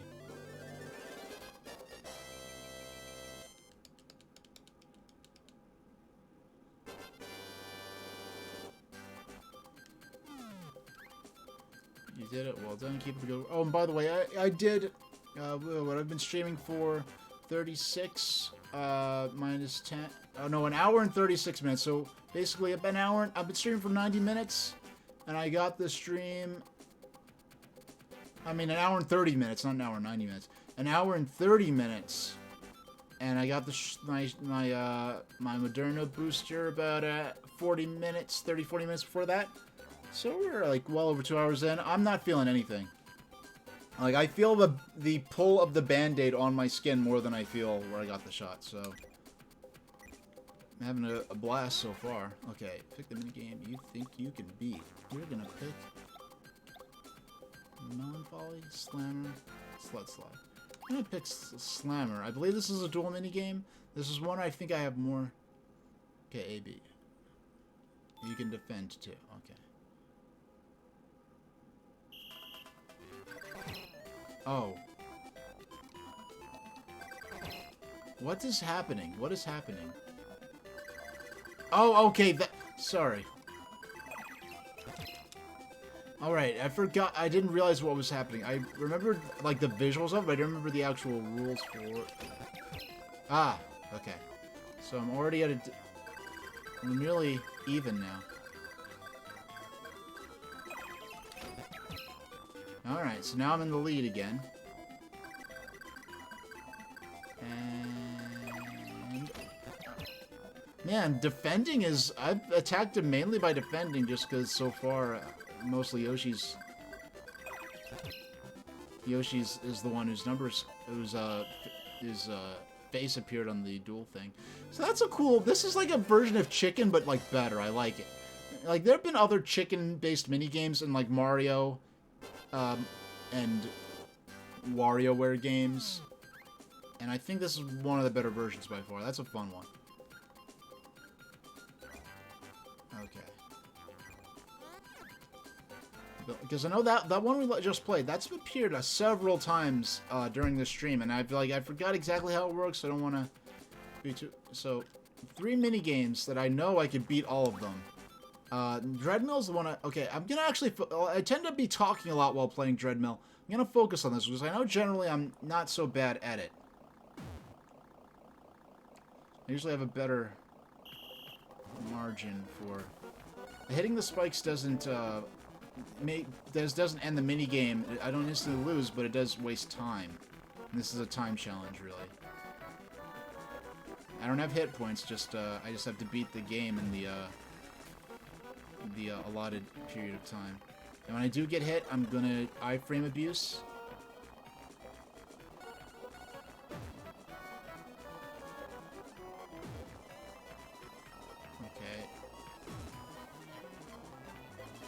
Alright, so I did iframe abuse a little bit, and frankly, I think, given the nature of this game, maybe the iframe abuse, if they gave this game, like, 4 or 5 more seconds, and even cut down the iframe abuse by half, I think that would have balanced this minigame pretty good. Alright, no way we're beating this before the end of the stream, before the end of this part of this session, because next, we, as you see in the ticker, coming up next, we do have Game & Watch Gallery 4, which is a game I originally broke out, playing it for the first time during my, my airship history lesson stream. So we're gonna do Switchway. Now, this is a minigame that probably could have benefited from having a few variants of it, because there's, if you remember what to do, this minigame's pretty much, it's a pretty actually boring minigame, because it's the same sequence each time, the same maze to go through. But if you don't know what you're doing quite yet, it can be quite, no, okay, because I messed up there, I'm potentially in trouble.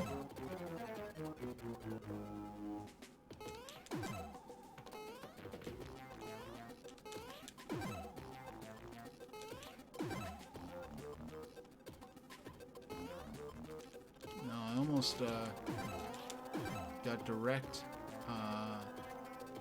access to the next... Oh, no. So we're gonna go up.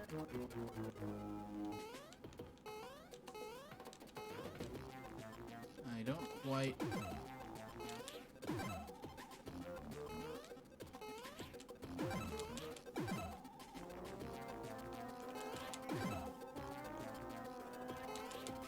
No! Okay, that right there, that's, like, this minigame isn't, I don't think it's balanced that good. Now, frankly, now, the time, or amount of time, like, it's not a problem to find your way through it. I don't know if there's too many things I'm qualified enough to do that much research on, and the main reason I did that the way I did was because I knew that there was that cheddar video. I wanted to do a video anyway, just taking the stuffing out of that. And, okay, so we're gonna go over to... So we lose. No surprise there. So we're going to, yeah, there's nothing... I'm not sure if there's anything I could be as entertaining about with that level of quasi-original research, because I did not do the original research for that, but what I did do was I did read a lot of books and get a lot of information from those books that wasn't necessarily available online easily at the time or even today. So we're just I'm going to start up the next game already and set the timer for, yeah, I'll set it for 10 minutes. Alright. And okay, so I will be back soon, and we'll be back. Actually, no, what I'm going to do now, I'm going to go ahead and change the name of the stream now as well. So I'm going to go ahead at Extreme Info, Game and Watch Gallery 4. We can just take out the Mario Party Advance part. And I think changing the title, not the category, no, not the, changing the title doesn't do anything, changing the category does. Change the, automatically adds a new chapter to the stream. So I'm going to be back in a little bit, and so I'll join you for Mario Party, no, Mario Party, Game & Watch Gallery 4.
Hey, I'm back.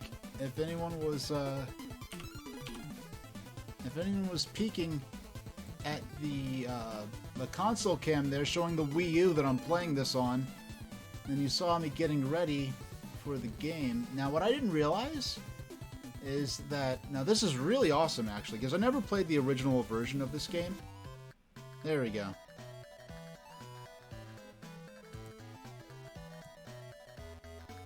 Yeah, I did not realize that if you turn the game off, there was apparently like a quick save mode, because when I turned on, well, when I went back into the emulator, it basically, I guess the emulator treated it as though I turned off an actual physical Game Boy. So you have a quick feature to jump right back into the game. This is predates sleep mode.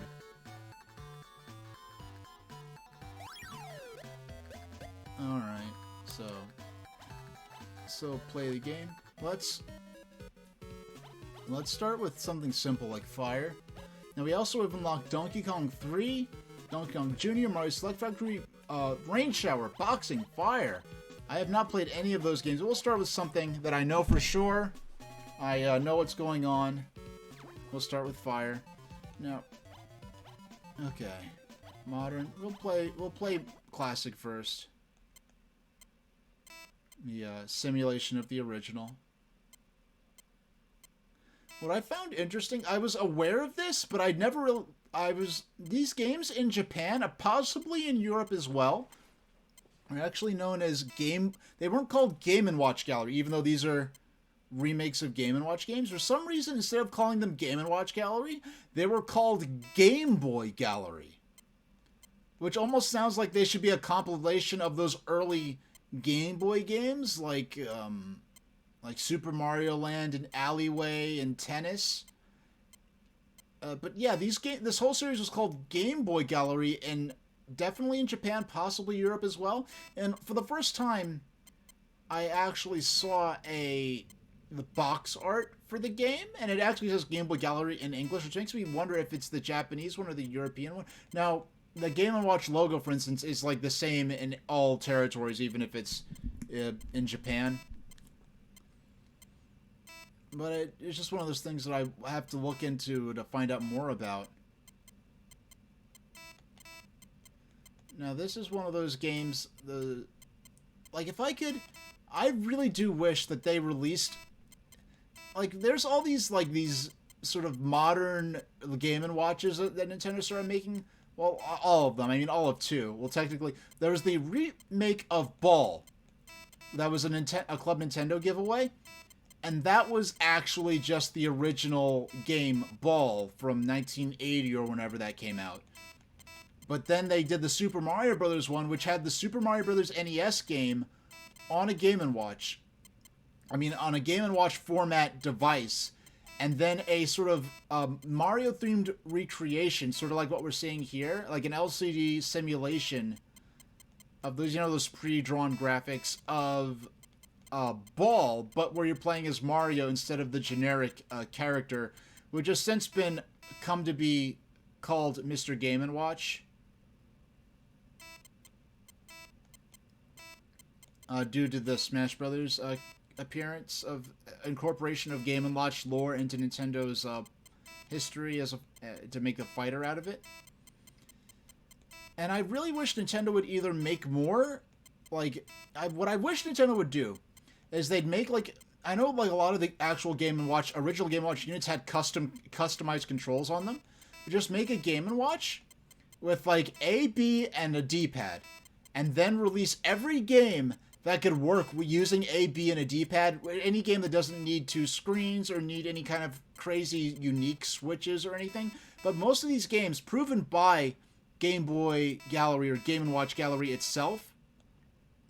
I lost already. Okay, let's retry again. But the existence of this game does kind of prove that all these games, even with their various original unique controls on their original handheld units, can be adapted to work with A, B, and a D-pad. And so I wish I would pay $100. Forget like the 70 or whatever. I would flat out pay $100 even. Even $120, no more than $120. But if Nintendo released at $150, I'd probably plug my nose and reach deep in my wallet and pull it anyway.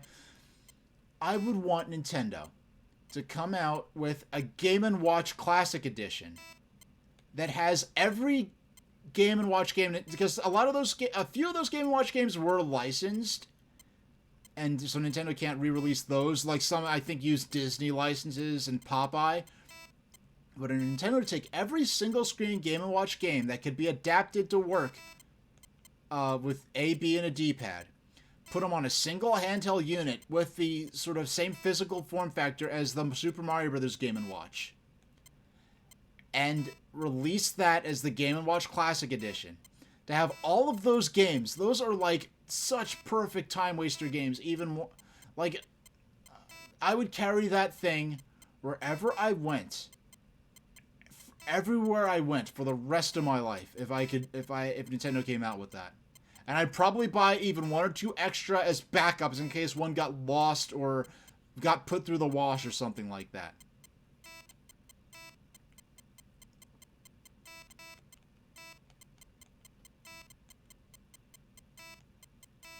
Okay, so we're up to 40. We got up to, I think, we broke 80 last time. I wasn't paying too much.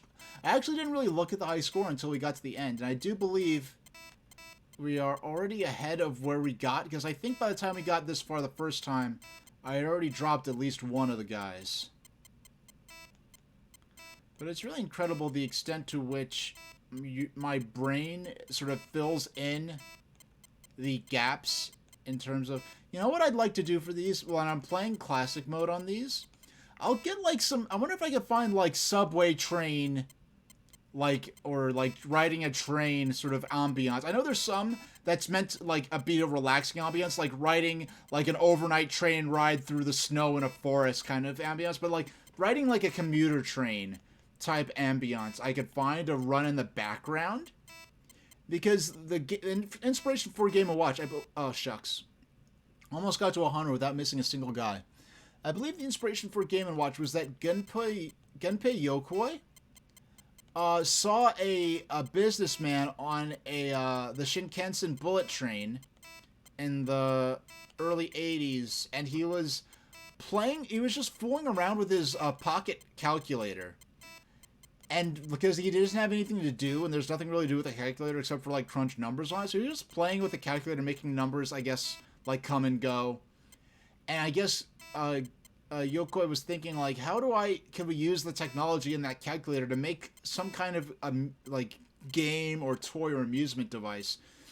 And if you look at Game & Watch is thought of and marketed as a toy, something for kids, but even if you look at a lot of the marketing in Japan for the Game & Watch, some of the television commercials, they showed as many, if not more, like adults, professionals, like businessmen and women playing these Game & Watch devices as they showed for children. This really was marketed at commuting business lifestyle adults.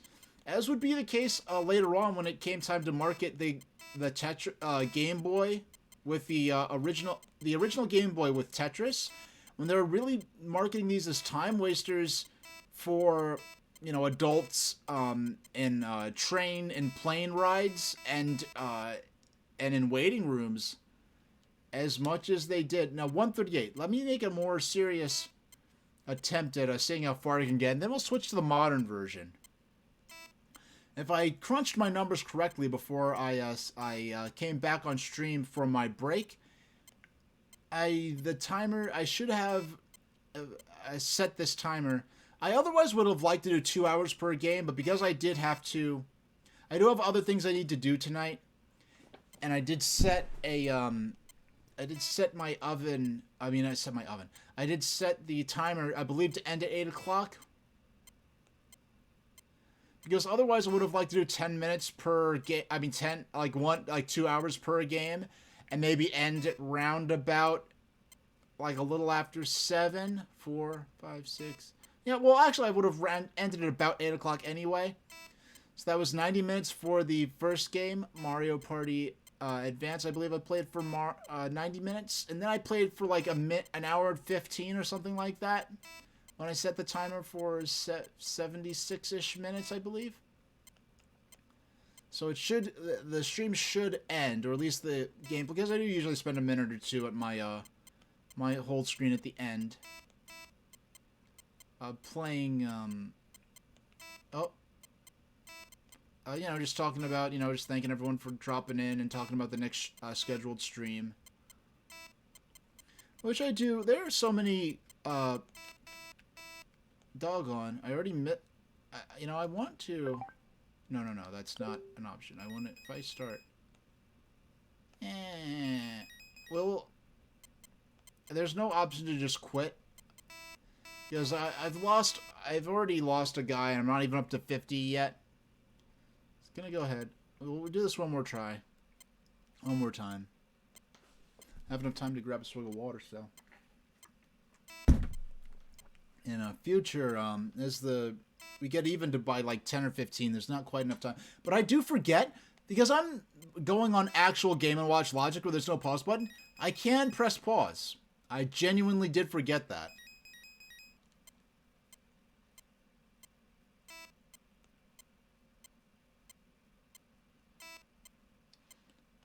And he's in. Once they make that last bounce... I remember, you know, the first time I ever played a game like this, it was like probably one of the first days I ever spent on the internet. When I got my AOL 3.0 with a on my Revision A iMac that my dear aunt got for me. Back when the original iMac was the hottest thing out. It was the first time my home had access to the internet. And I believe I just went to CartoonNetwork.com or something like that. Or it was either... I doubt it was AOL keyword Cartoon Network. I don't think so. Because even by then, things are starting to transition away. I know earlier on in AOL's lifespan, like the AOL keyword thing was more important. I remember lots of commercials where companies, instead of giving a .com website, a .com like address, would say AOL keyword whatever. Because earlier on, before the... web pages. Oh, Clockboy was saying you had AOL 3.02 dial-up, and I remember when a new version of the AOL, what we now would call the AOL browser, would come out. It would just be like they would just call it AOL version whatever. When a new version of AOL came out, yeah, they charged you per minute, I believe, back then to use AOL, and there were games you could play like Slingo and stuff like that actually give you free minutes. Which is kind of unbelievable to think nowadays. But we got AOL 3.0, and later they charged monthly. Our family, we got AOL 3.0, but it was at the point where they would switch from hourly to, or minute, they stopped charging by minute and started charging by month. So it was it was post 3.0, but pre-monthly format. Because I do definitely remember being able to go on AOL and being able to, going online and just going on and doing whatever I wanted for as long as I wanted, unless my parents needed the computer, or my parents just needed to kick me out so I'd go ride my bike or do something else. Whereas if they were charging by minute at that point, they definitely would have more strictly limited my internet access time. But, yeah, I think it wasn't AOL keyword cartoon, but there was a point, that's what I was getting at, where, AOL's, like, walled garden intranet type thing, where you type in AOL keyword, and we're taking just sort of the AOL keyword, not quite websites, but they had a lot more colors and graphics and animations than an actual World Wide Web page for a while. By the time I was on, the World Wide Web was kind of starting to catch up, where you could go to, like, at CartoonNetwork.com and get a pretty colorful animated website, relatively speaking. And yeah, it took time to... It took a while to, like, initially log in or make the connection, where you'd hear that full, like, 40 seconds to a minute, where that... Like that sort of infamous, sort of iconic handshake of the, the acoustic connection being made through the phone line. So that would take between like 40 seconds and a minute. And at the time, people, that was a cool thing at the time. That's a thing that nowadays that's used to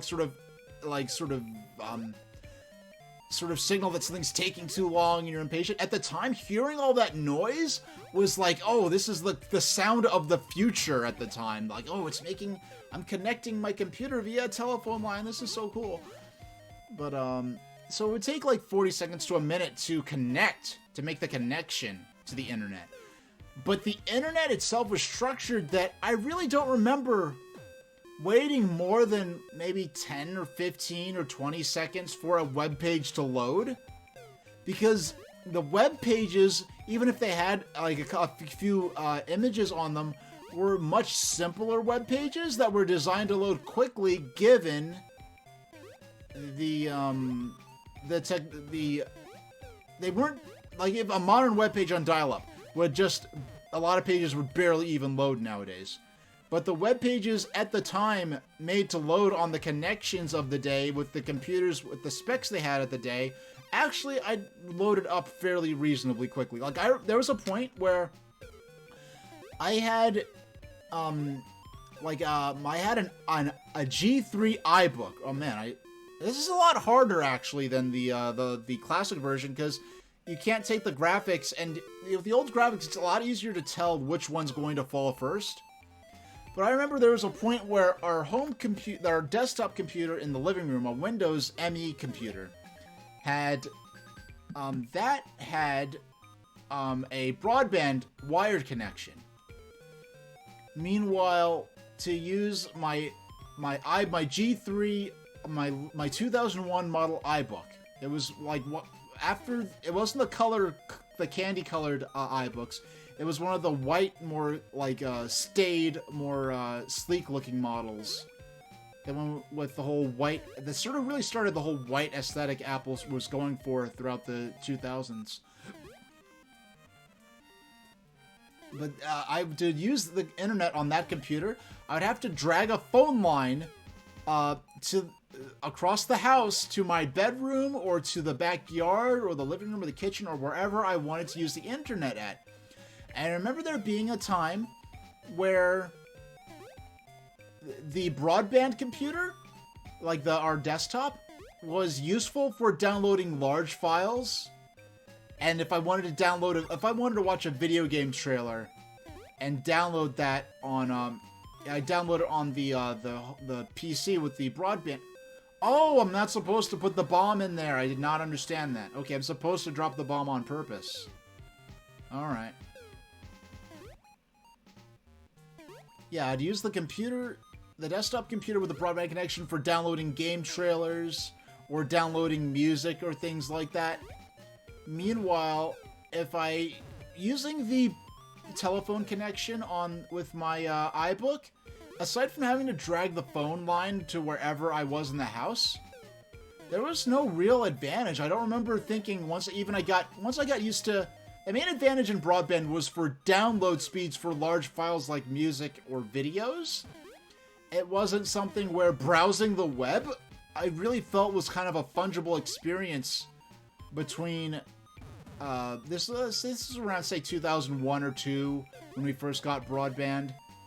I think it was maybe October 2001 when we first got broadband, because it wasn't long after 9/11 that we first got broadband. I remember because my dad was using it a lot to look up news about all the wars and stuff like that, and the war on terror and all that kind of stuff that was going on at the time.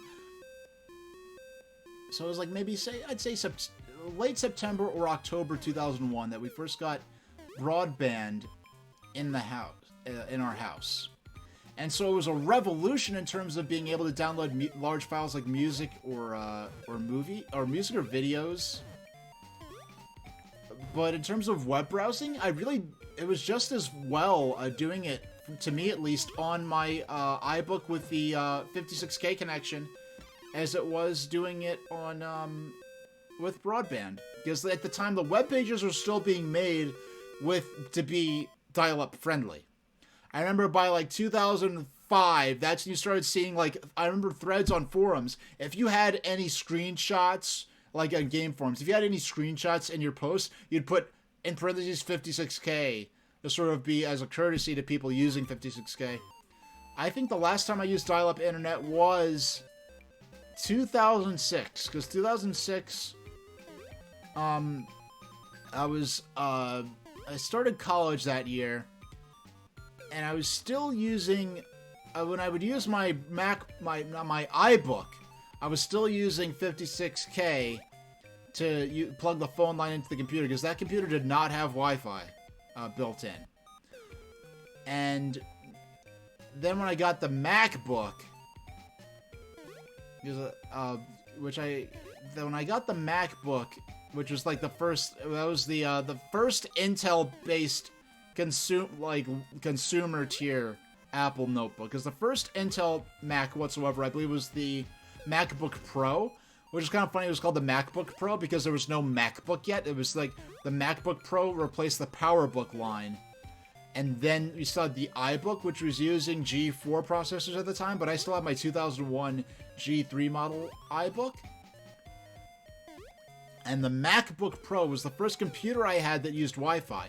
Now, I already coincidentally had Wi-Fi, a wireless router at the time, because I got a refurb wireless router off some computer supply website. Because I got a wireless router specifically so that I could play Mario Kart DS via Nintendo Wi-Fi connection back when that came out in, I believe, October 2005. So I had and this is so long ago, this is such innocent days. Back when I didn't even bother to, there was no password on my Wi-Fi router back then. Because, like, no one else had Wi-Fi. I think I was the first person on my block to have Wi-Fi. And I got it really just to play a Nintendo Wi-Fi connection on Mario Kart DS. Not even for the purpose of... Because at the time, we didn't even have a computer that used Wi-Fi. Because our PC had a hard-lined broadband connection. And then... my iBook had a 56K. So there was no real reason in terms of computers to use Wi-Fi. I just had Wi-Fi in 2005 just for DS Online play. So that means when I took my MacBook out the box in 2006, that I was ready to go. I just opened it up, immediately connected to my home's Wi-Fi, and I was good to go. Man, how did I get on that? That's a really long sort of line of thought I went on. I don't even know how I got on all that. Alright. Oh, man. That's what I get. My high score is 386. Doggone. Hey, 386. That's a lucky number if you're an old computer dork. Sorry, Yoshi. Yeah, I actually thought about my high score, and that's what messed me up.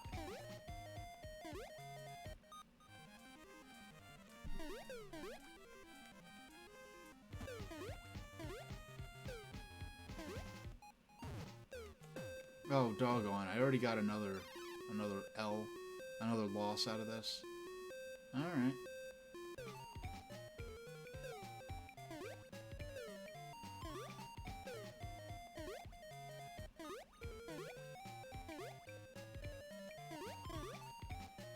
Man, you have characters appearing that I have to catch almost in the same frame. Fortunately, I don't know if they'll have characters appear on virtually the same frame, unless they're pretty well synced with each other. I don't know if the game logic...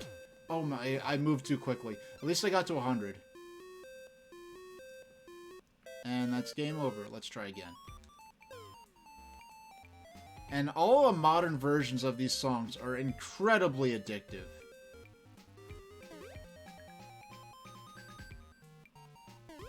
Now, I never played... Now, the first of these games I really took note of was the one on Game Boy Color, which I believe was a game that launched pretty early on with the Game Boy Color. I was just never particularly interested in it. Now, whichever Game & Watch Gallery game came out on Game Boy Color, in 98, soon after the system came out. I believe that's the first time I personally heard of the Game & Watch line. And then very soon after, I was in a Salvation Army or something. That one that we normally don't go to. I was with my parents. We're going to my grandmother's house or something. We stopped somewhere to get something for my grandmother that they only sell at like a certain supermarket or something. So we went there, and we ended up going to Salvation Army, and which as an organization, you might want to look into a little more in depth before you donate your money to them.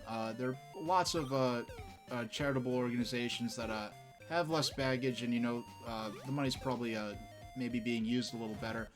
But anyway, we're at a Salvation Army, and I saw a bunch of Game & Watches. I guess some kids like collection of Game & Watches, and they're probably like an adult or in their early teens. Or their parents ended up giving them all away. And I was like, oh my gosh, they weren't as rare then as now. But these systems were like maybe 10 or to 13 or maybe 14 years old at the time. No more, like 10, 12, 13 years old at the time. And even then, I was like, oh my gosh, these are Game & Watches. These are like, a part of Nintendo's history that are really kind of hard to come by. But my parents wouldn't let me get them at the time. Because, they were like, oh, you already have Game Boy and that's better. So, these little rinky-dink games, you don't need these. My parents would have actually got them for me now. But being a kid and having a bunch of toys already, and it's like, you gotta make those executive decisions sometimes. And I'm sure they found a good home with someone or another. So, but anyway, I remember chatting in the AOL chat rooms. It was the first time experiencing chatting online with other people. Same for me. I remember back then, if you, broke the rules, if you, cursed or anything, it wouldn't just ban you from the chat room. It would, eject you from the internet. It would literally just, log you off, right then and there, and kick you off of the internet. If you, were, out of line in any of those chat rooms, which is, man, what an age. I remember playing, Slingo a bunch back then. When at the point I was playing it, it was already past the point where they'd give you free AOL time as a reward for doing well in those games. But what was I thinking about? Yeah, it was past the point where you could, get free time for playing. Because it was, I guess, when they went from by minute charging to monthly charging, they got rid of the getting free time for beating AOL games. But I remember Slingo and just playing it for fun and enjoying it a lot. And going back to it now, I went back to, when I say going back to it again, I'm talking about going back to it at maybe 2004 at the absolute latest. Going back to it, when I went back to it maybe, 5 or 6 years later, which at the time seemed like a lifetime later, I was like, what is the fun of this? This doesn't even seem that fun of a game. Why did I enjoy this so much when I was little? If I had the internet a couple of years early, I know people still use IRC for different things. A lot of niche applications and just holdouts from the old days. But I never used IRC. The earliest chat program I ever used was AOL. AIM, I guess. Because I remember using AOL in the, built into the AOL browser, just AOL as it was called at the time. But then when I got broadband, I remember getting broadband. When we got, our local broadband provider, we were still paying for AOL because you had to pay for AOL in order to keep your email address. And as me and especially my dad, we used our existing AOL addresses for so much stuff that it was worth it just to keep it for the sake of keeping access. I think you might have had to still pay also for AIM, and we had friends and family that used AIM. So we were just paying just for access to email and AIM. And eventually it became eventually AOL email just became a free thing. You just have an AOL address. Which, believe it or not, I still use AOL for a few vestigial things. For the most part, I use AOL for, well, I really just use my AOL address to give an address that's a legitimate address that I can check to verify things for joining, like, new services or things. But if I know I'm only going to use it a couple of times or I don't want to get a bunch of spam from them, I use my AOL address still for that kind of stuff.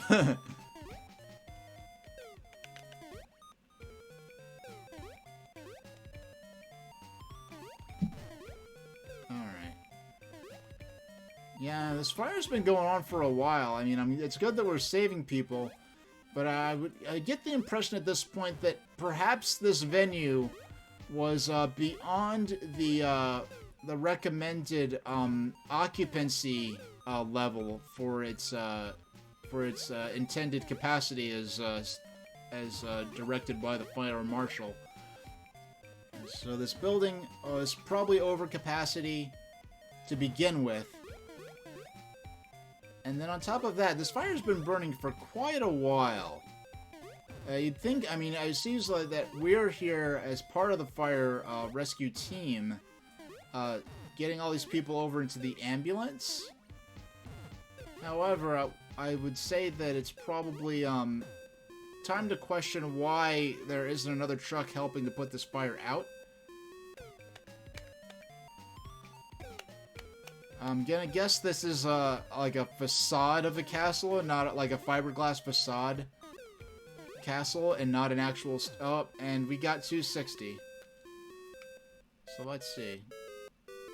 Yeah, let's try one more. One more. Now, one thing I could do, I could save scum and use that specifically for practicing at the later parts. We're not gonna do that.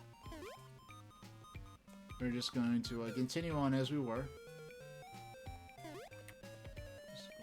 There we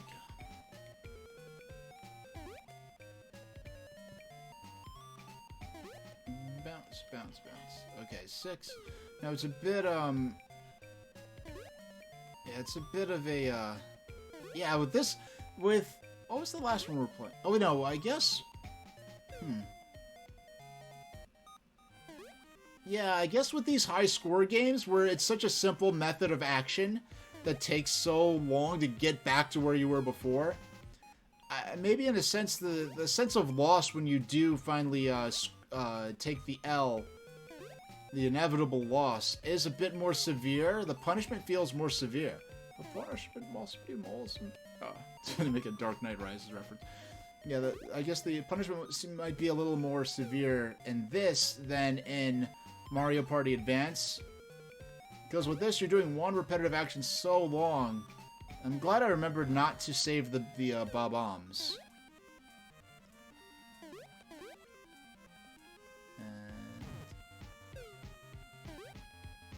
I like how there's this one little frame of like an like sort of a shouting face as they touch the trampoline. That one I had to go all the way over to the other side very quickly.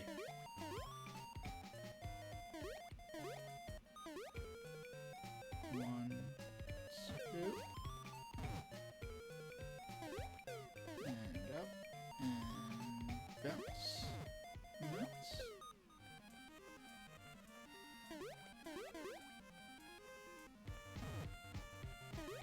And okay.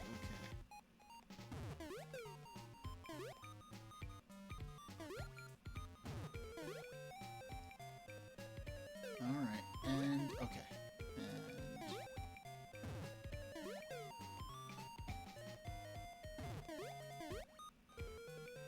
56, 57, lucky 57, 58.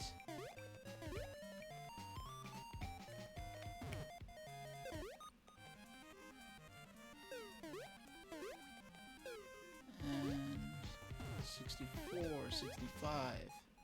Yeah, I got all my lucky numbers down to 70, 73.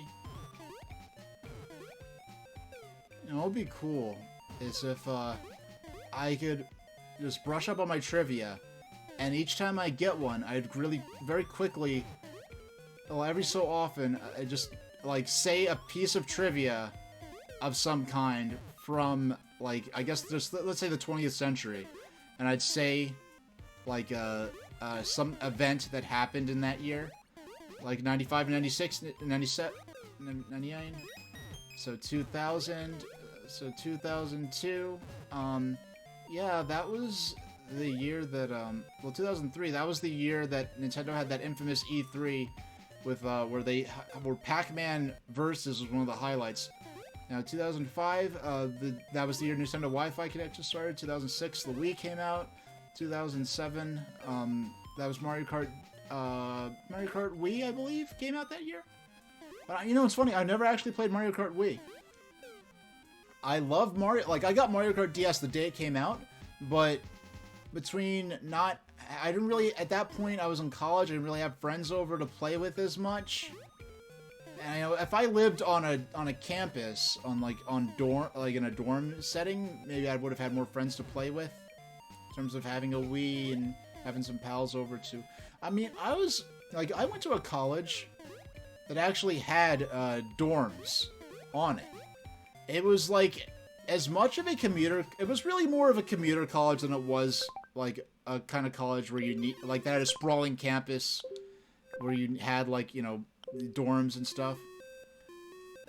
But there were two campuses. They had dorms at both of them, and only once in my entire college career, which was actually more than 4 years due to various shenanigans on the behalf of the college, that I have several potential plans to write a book about. It's that interesting, or that noteworthy, relating to disability nonsense. But only once, and if I went to a normal 4 years of college, I would not have even had the chance to do this, because it was after those 4 years. It was like the 5th or 6th year I was there. I ended up having a friend, and we were doing something. It's like, oh, I have to go get something from my dorm. I actually went with them to their dorm. I was like, oh my gosh, like I'm actually in a dorm. Like it's just like in the movies. This is so crazy. Like I'm in a real college dorm. This is so. I was such a dork about it. And that was the only time I ever actually went to a college or school dormitory whatsoever, because I went to a normal public school, not a boarding school. I have had friends that went to a boarding school for K through 12 though. But yeah, it was really, honestly, the college I went to, it was a commuter college that was pretending to be that really wanted badly to be a prestigious university with a big sprawling campus. So they had dorms, even though they honestly probably didn't need them. And they ended up probably becoming more of an expense than they actually came in.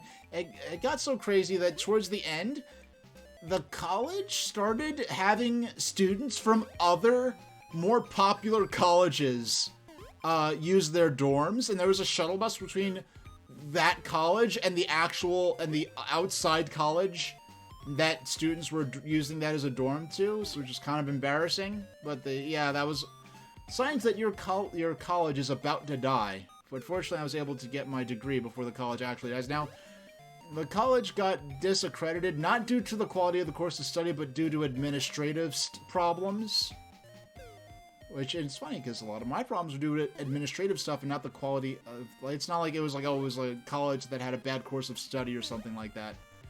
You know, it had good professors and stuff like that. It's just weren't keeping their stuff together. Plus, there was a bunch of political drama and biased media coverage, and this whole college in and of itself has already been the subject of at least one history book before all this drama that led to the college's direct downfall. So, let's leave it at that for now. Now, let's keep... Can we get that moon icon? Now, each time you bounce that moon... Now, it's funny, each time you bounce the moon, you get a few extra points. So at that point, once you're bouncing the moon, the number of points is no longer the number of bounces you've successfully pulled off. And note that the characters landing in the ambulance does not count as getting an extra point. It is only the bounces that you earn points for.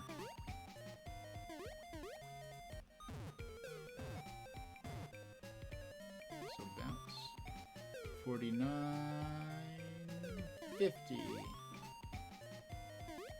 No, I see all those Paracoopas flying in the background. Are they just flying free of the fire, or are they the ones that set the... I mean, I like Paracoopas, so I'd like to think those are friendly Paracoopas that are just flying by and being respectful and not rubbernecking at a disaster where people's safety is in jeopardy. There we go.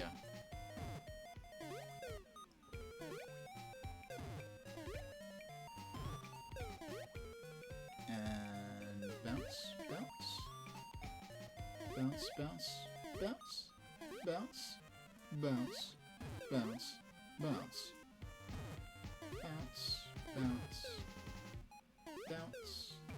I don't need to say...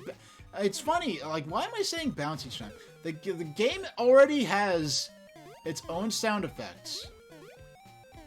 And, yeah, the game already has its own sound effects. I don't need to say bounce on top of it. So we're almost, for the second time tonight, we're going to break the 100 mark. And I think after this, we are going to move on to another game. Because I have... Wow, we've been playing Fire in both Classic and Modern mode for over a half hour now.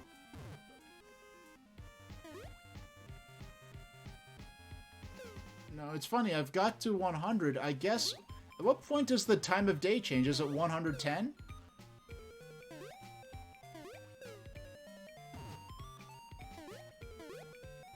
Let's see, because at some point, I know I was at 120. At some point, the time of day is going to start visibly changing in the sky. There we go. And 23, 24, 25, 26, 27, 128, the infamous Super Mario 128 tech demo that was sort of parted out into parts of Twilight Princess, Mario Galaxy. It was parted out into like mostly Pikmin, but also Mario Galaxy, Twilight Princess, and also apparently parts of some elements of New Super Mario Brothers. And 44, 45, 46, 47, 48, 49, 50, 150 original Pokemon, not counting the secret Pokemon Mew, which was, I remember when Mew was revealed. I first found out about Mew from Nintendo Power. I didn't know until years after the fact that there were local events where you could get Mew. I only knew about Mew from the Nintendo Power giveaway where you sent them a postcard and I guess 150 or however many people you sent in your cartridge. Doggone. And that concludes our session. Today's session of Fire. So,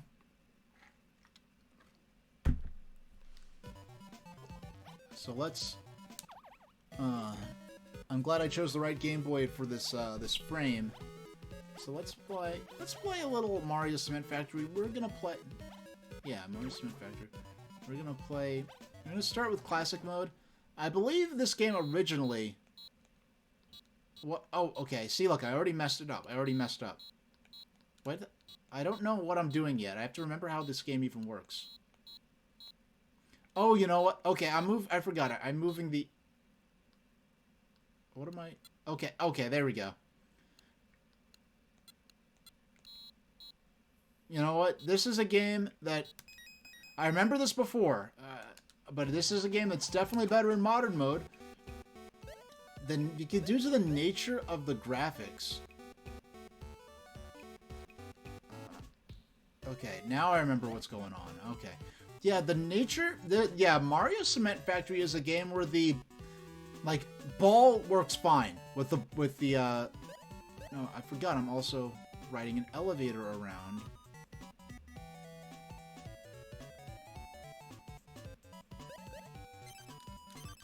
Yeah, you're also riding an elevator around.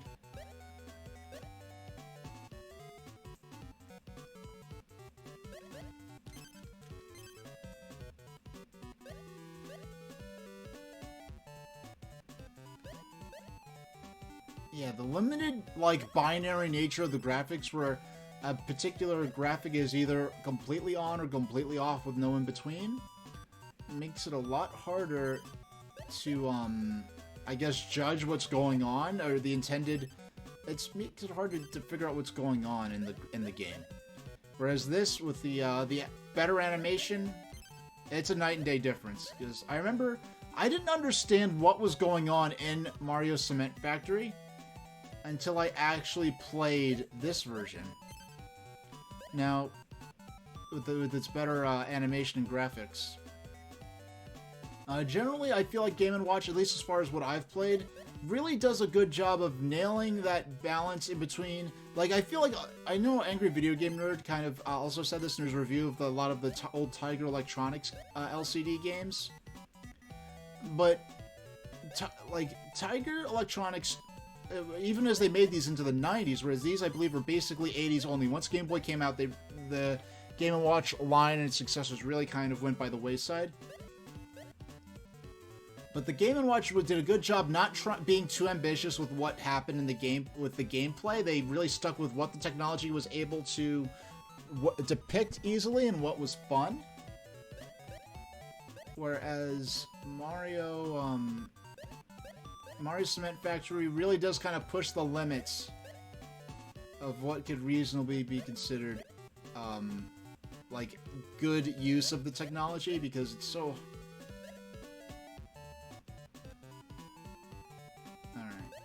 Yeah, I really did have to play this version with its better graphics and animation.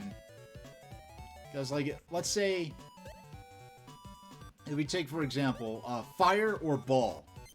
Those are games I would say have good graphics. The original LCD version, the original Game & Watch versions of those games. I'd say they have good graphics. Because they depict what the developer intends within the limits of the technology available. And then... it lets you, the player, clearly see what's going on and understand the method of action and what I'm supposed to believe is taking place within the game world. Whereas Mario's Cement Factory, the original Game & Watch version, is a game I would say has bad graphics because I barely understand what's supposed to be taking place in the game world. I don't understand what I'm supposed to understand is happening. I don't... Yeah, only once I played a better version of the game with better graphics and animation, was I able to go back to the original simulation of the original Mario Cement Factory. Oh, you know what? I forgot about the ghosts. Alright. And so, Mario Cement Factory, going along with a lot of that... Oh, I made the same mistake twice. I thought all the pies, the cookie stuff would reset. And I just... Alright. There we go. I forgot the ghost would become involved eventually. Or booze, rather, specifically. Excuse me.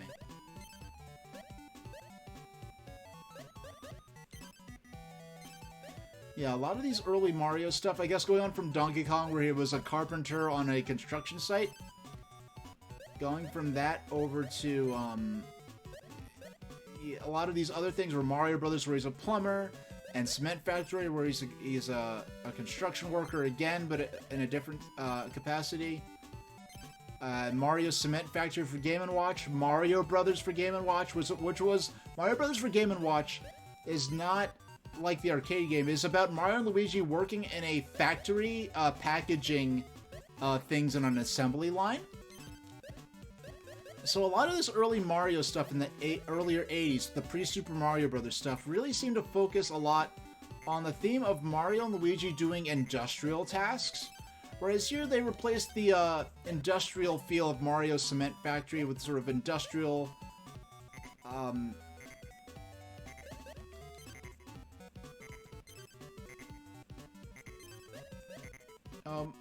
what is happening? Is Yoshi starving? What's going on? Oh, is that just an alarm to let me know that one of the hoppers is full?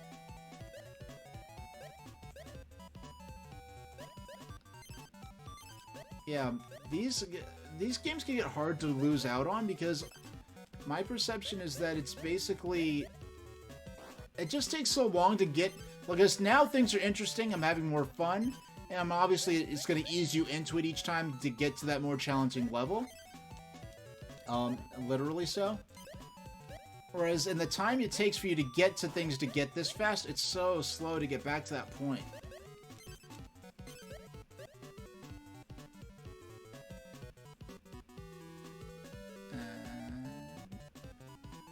Okay, there we go.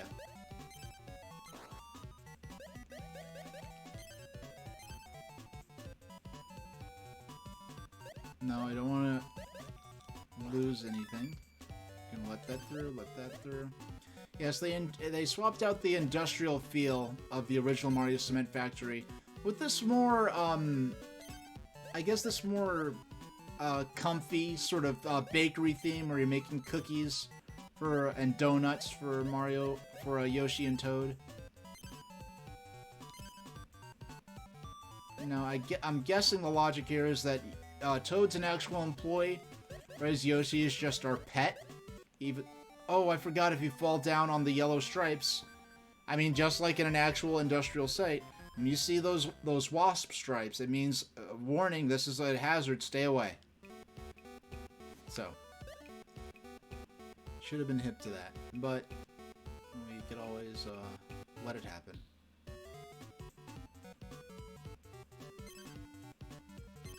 There we go, and down.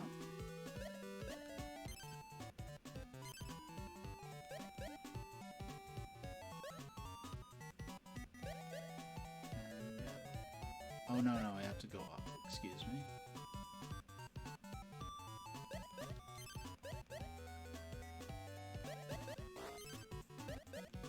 I see you there, Boo. Don't worry, I'll let you out. I really don't think they're trying to cause trouble. I think they're just kind of, was like, ooh, look, cookie batter, that looks delicious. And they accidentally, got stuck in the vat. I don't think they're out to cause trouble. Because, like, the Boos don't even have that face that the Boos often have in Mario games. They just have, like, this look where they kind of look concerned, like, oh, what happened? What's going on here? I have no idea what's happening. See, look, he looks like he's stuck in there. He's not even... He just sort of floats off.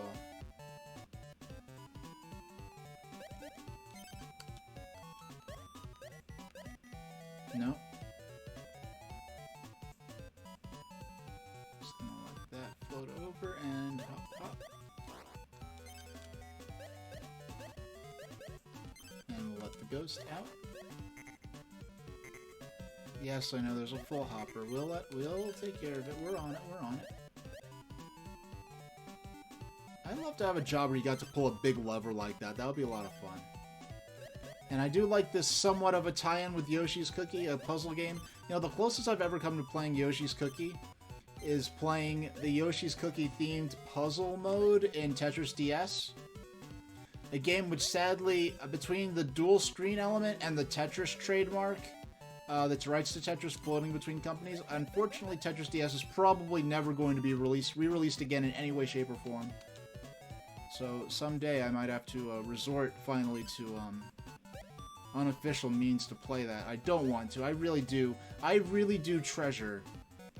I enjoy the fact that every game that's appeared on my stream so far, I've played through official means, through a means that reflects the game's official release history. Like, yes, I used a PC emulation for Commander Keen in the form of DOSBox, but it's PC emulation for a PC game.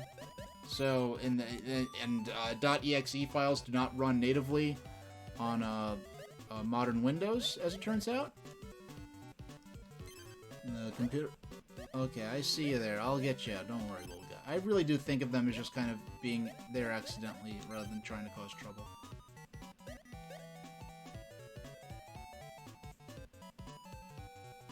Alright. Oh, shucks. I needed to wait a few more frames for that elevator to properly spawn into the stage. And I would have been alright. We'll let you... There's nothing else going on, so we'll let the ghost out now, rather than later. So after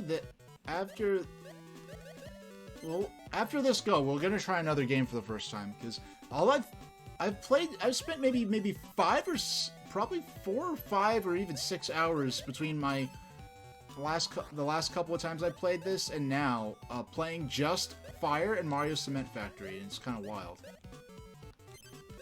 I've already locked a certain number of games. There are certain games that are included on here that do not have this classic, this modernization built into it. It's just a simulation of the original Game & Watch game.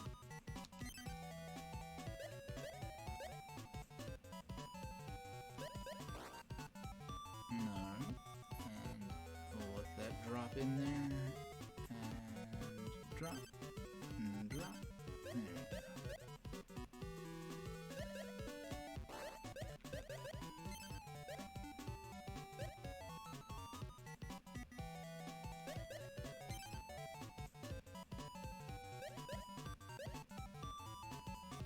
There we go. Just gotta ride back on up because look, that on the upper left is already. Oh no, I have to. Now I have to wait 2 cycles, which is just as well because now I have 3 I can drop down instead of just the 2. So we're gonna drop down and okay.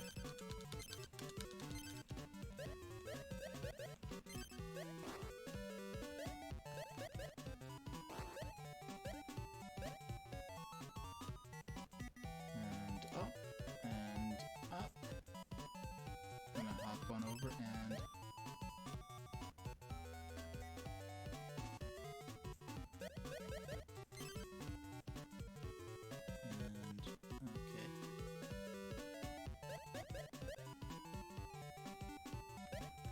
And we're gonna drop.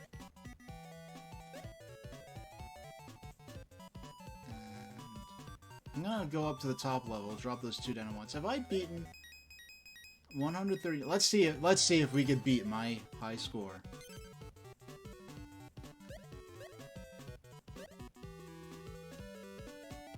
Now notice it doesn't give me alarm when a... yeah, it doesn't give me the alarm when a bottom one is filled, only the top one, because I guess if a top one gets loaded... Is the tempo the music changing based on... yeah, I feel like the tempo of the music is changing based on how many, I guess, pies or cookie batter units. Yeah, or I guess how much batter. But it's like, it's divvied out in concrete amounts, so... Alright.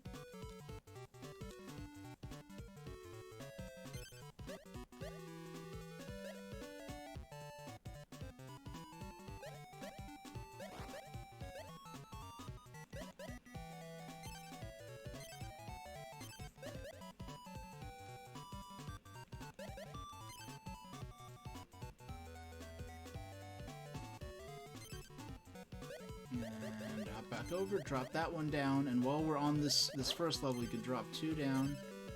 Oh, this is going to be especially productive now that there's a ghost there as well. So we're going to hop on over, let him out, and go back to the top.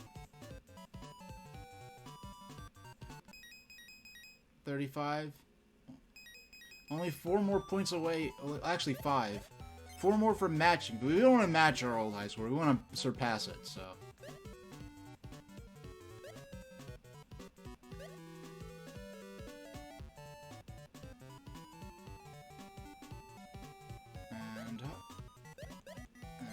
there we go.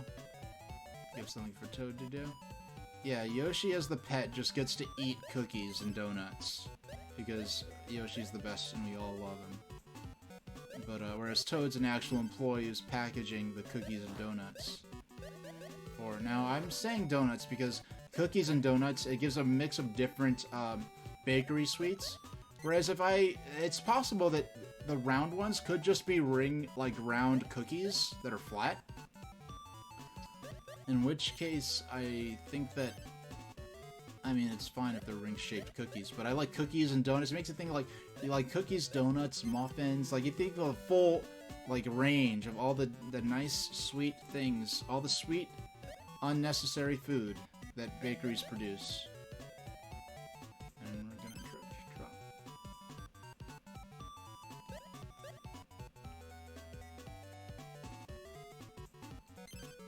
There we go. Let's drop that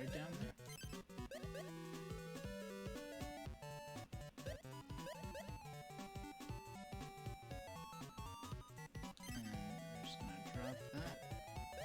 And we're just gonna ride this down to start. Yeah, now it's. Oh, by the way, we have officially 156. We have officially surpassed the high score for this game.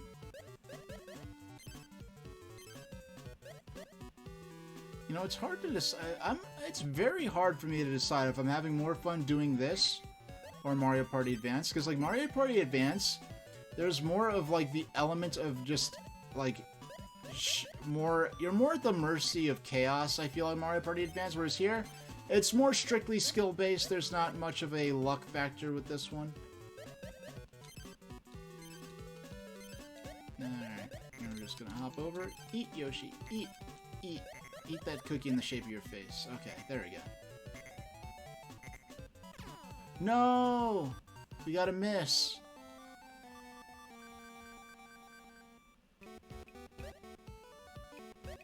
No! Okay, that was just careless. That was careless. Hey, 180, nice even number. And so for the last 15 minutes of the stream, why don't we go ahead and find a new game to play.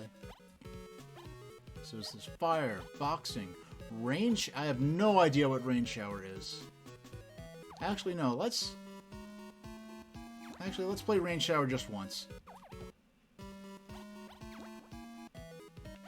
Oh wow, we unlocked. I think we unlocked a bunch of new games actually. Oh, okay, you could... Oh, this is a roulette, I guess, of random games, I guess. If you don't... Mario Cement Factory... Let's play Rain Shower. Let's just play this. Shake the rope to keep the falling water balloons from hitting the hanging characters on the head. Pay close attention to where everyone is hanging. Let's play the classic mode. Let's see how good we could do figuring out what's going on with this game.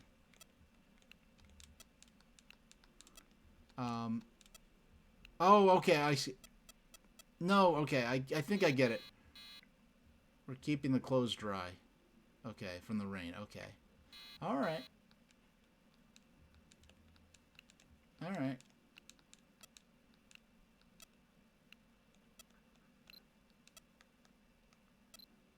Okay, I'm getting the hang of this already. I'll play this twice. No. Yeah, I have to look at the arcs of the raindrops.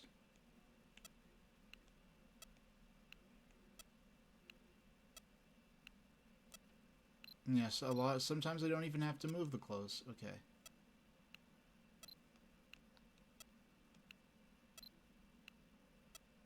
Hey, Sinful, how you doing? Yeah, we're playing some, you can see what we're up to here. Oh, no. Okay, I didn't get to it in time. Now, I'm playing this here for the first time. Yeah, stream started I got my, my Moderna booster about a half hour before I started the stream. I wasn't expecting to be able to get a slot for the booster so soon, which is why I ended up delaying the start of my stream by an hour, but we still got in more than an hour and a half. We played Mario Party Advance for like an hour and a half. And then we've been playing this for over an hour already, Game & Watch Gallery 4. So we had a bit of a GBA night going on.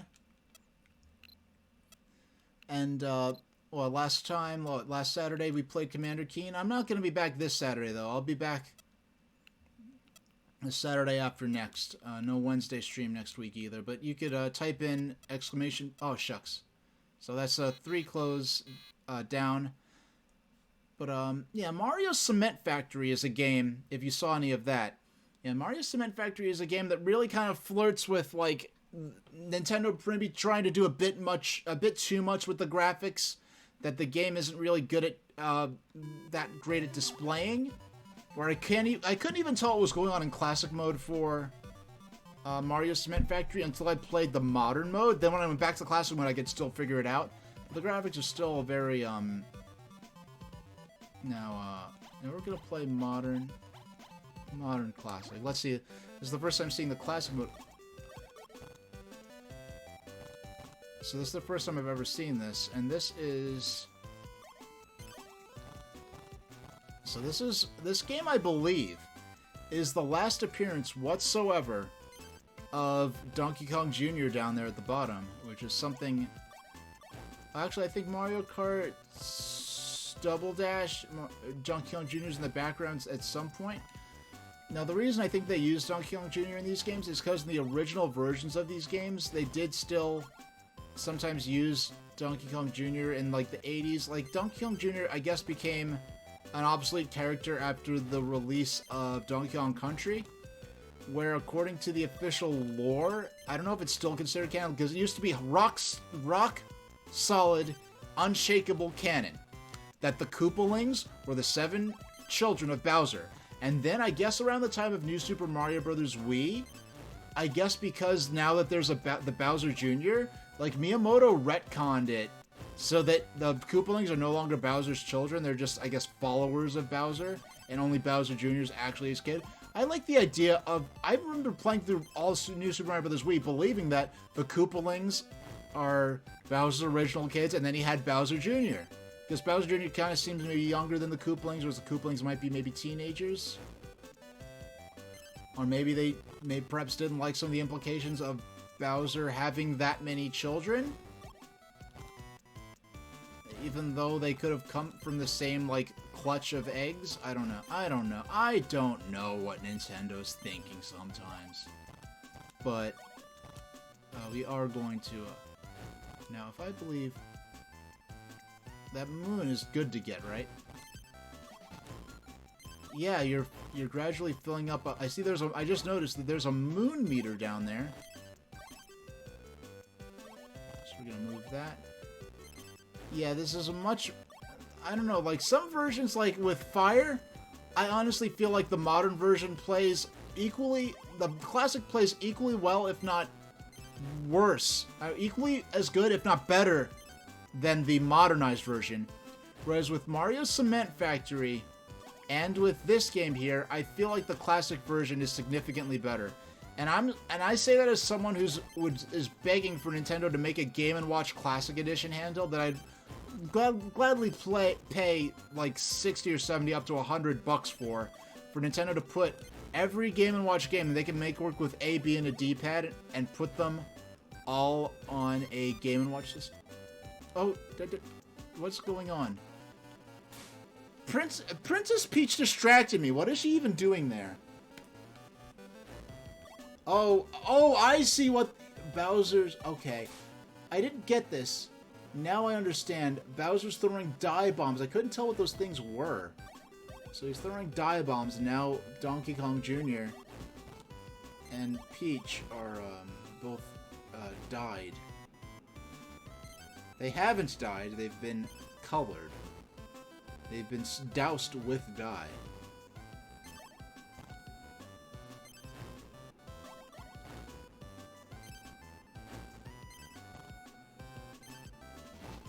But there's no, like, real arc to the falling objects. Like, oh shucks, I got it. That makes 3, and that's the end of the game.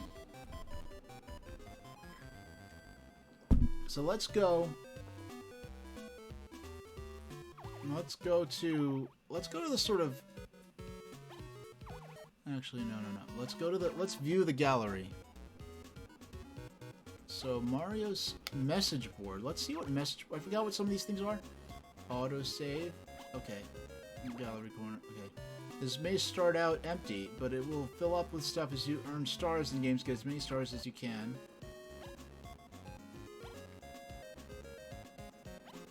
Okay, message... okay, message... no, gallery. Okay, so... gallery corner. This corner has detailed info and hints about the games any you've seen. Will stay there. Check it anytime. Actually, I want to see that art again. That's some nice art down the corner. BGM. When you press select on the menu on the mode select screen, you'll be able to turn off music in modern games. Oh, that's cool. Okay, so that's all hints and techniques. Fire rules. Modern fire. So let's see modern fire. Different characters fall at different speeds. You know what? That never occurred to me. That never occurred to me. And you know what? I've been playing, and it never occurred to me that, yeah, in Modern Fire, different characters fall at different speeds. Classic Fire. Everyone falls at the same speed. They get faster as you play, but relax and catch them all.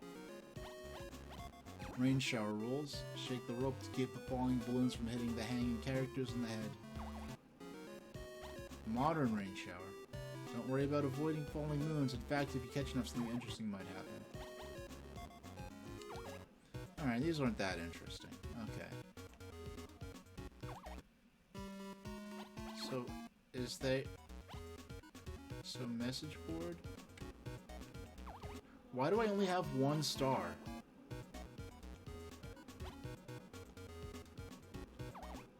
I don't get it. Okay, so... Mario and Luigi are in the center. I press left, nothing happens. I press up, nothing happens. I press down, nothing happens. I press right. They go over to message board, and now I cannot go back to the center. Mario Circus. So all this is... All that is... Okay, this is just... The interface is a bit funky. Why do I only have 1 star? I've been playing so much. Why would I only have 1 star? Game select. Fire attack.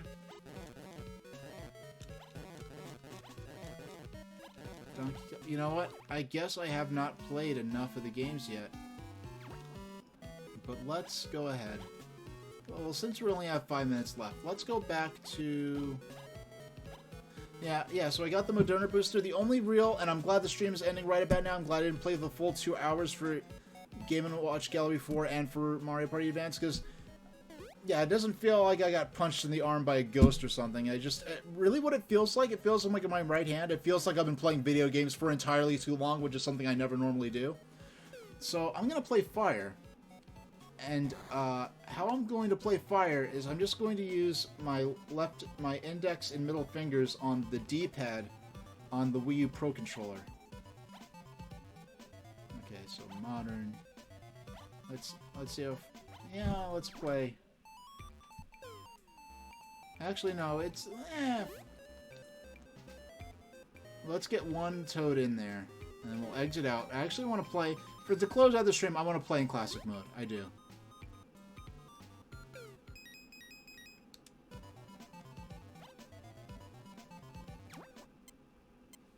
Alright, there we go. Game I could play with 1 hand. I could... Same with because the great thing about a lot of the Wii Sports and those Wii games where you only used 1 hand is that in like a party setting you could play and still hold a drink in the other hand.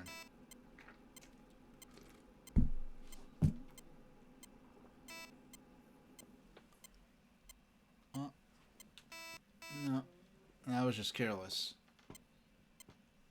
I was just going over to click off an alert that on one of my monitors that was bugging me.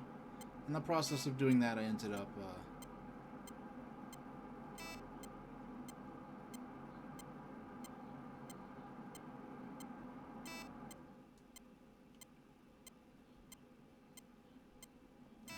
beep. Okay.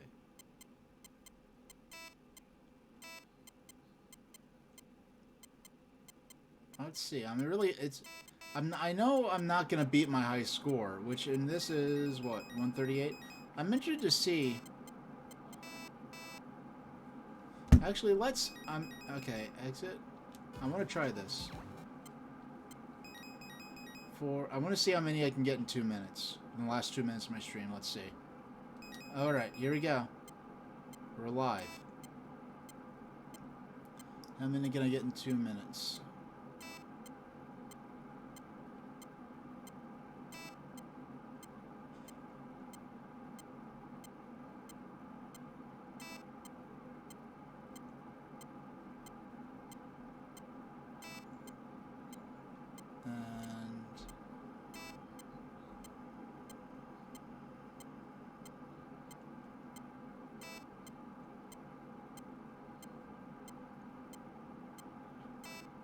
You know what? I wonder... Imagine if this was a sequel to Oil Panic, and a fire started as a result of, like, the getting a game over in Oil Panic. Now, if you don't know... Shucks. That was just careless.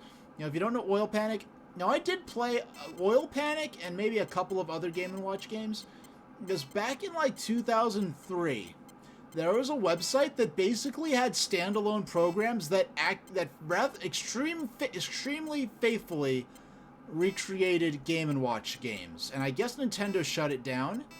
But just like oh come on, like, and this was years before they had like the DSi where you could buy a few Game & Watch games, but it's like you're really going to look at this.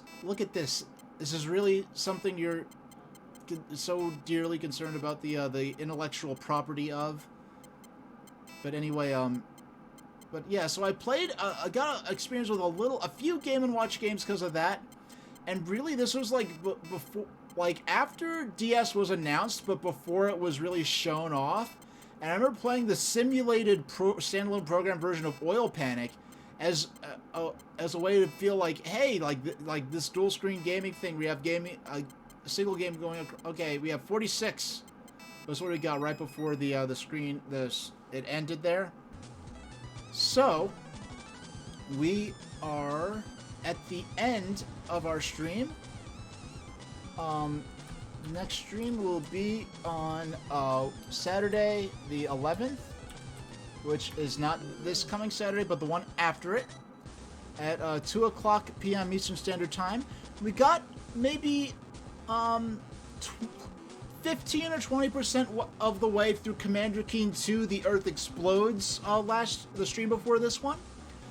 So, we're going to play some more. We're going to go back into Commander Keen 2, The Earth Explodes, and see if we can save Earth from the Vorticon mothership, which is orbiting it with its lasers locked on multiple landmarks and cities throughout the globe.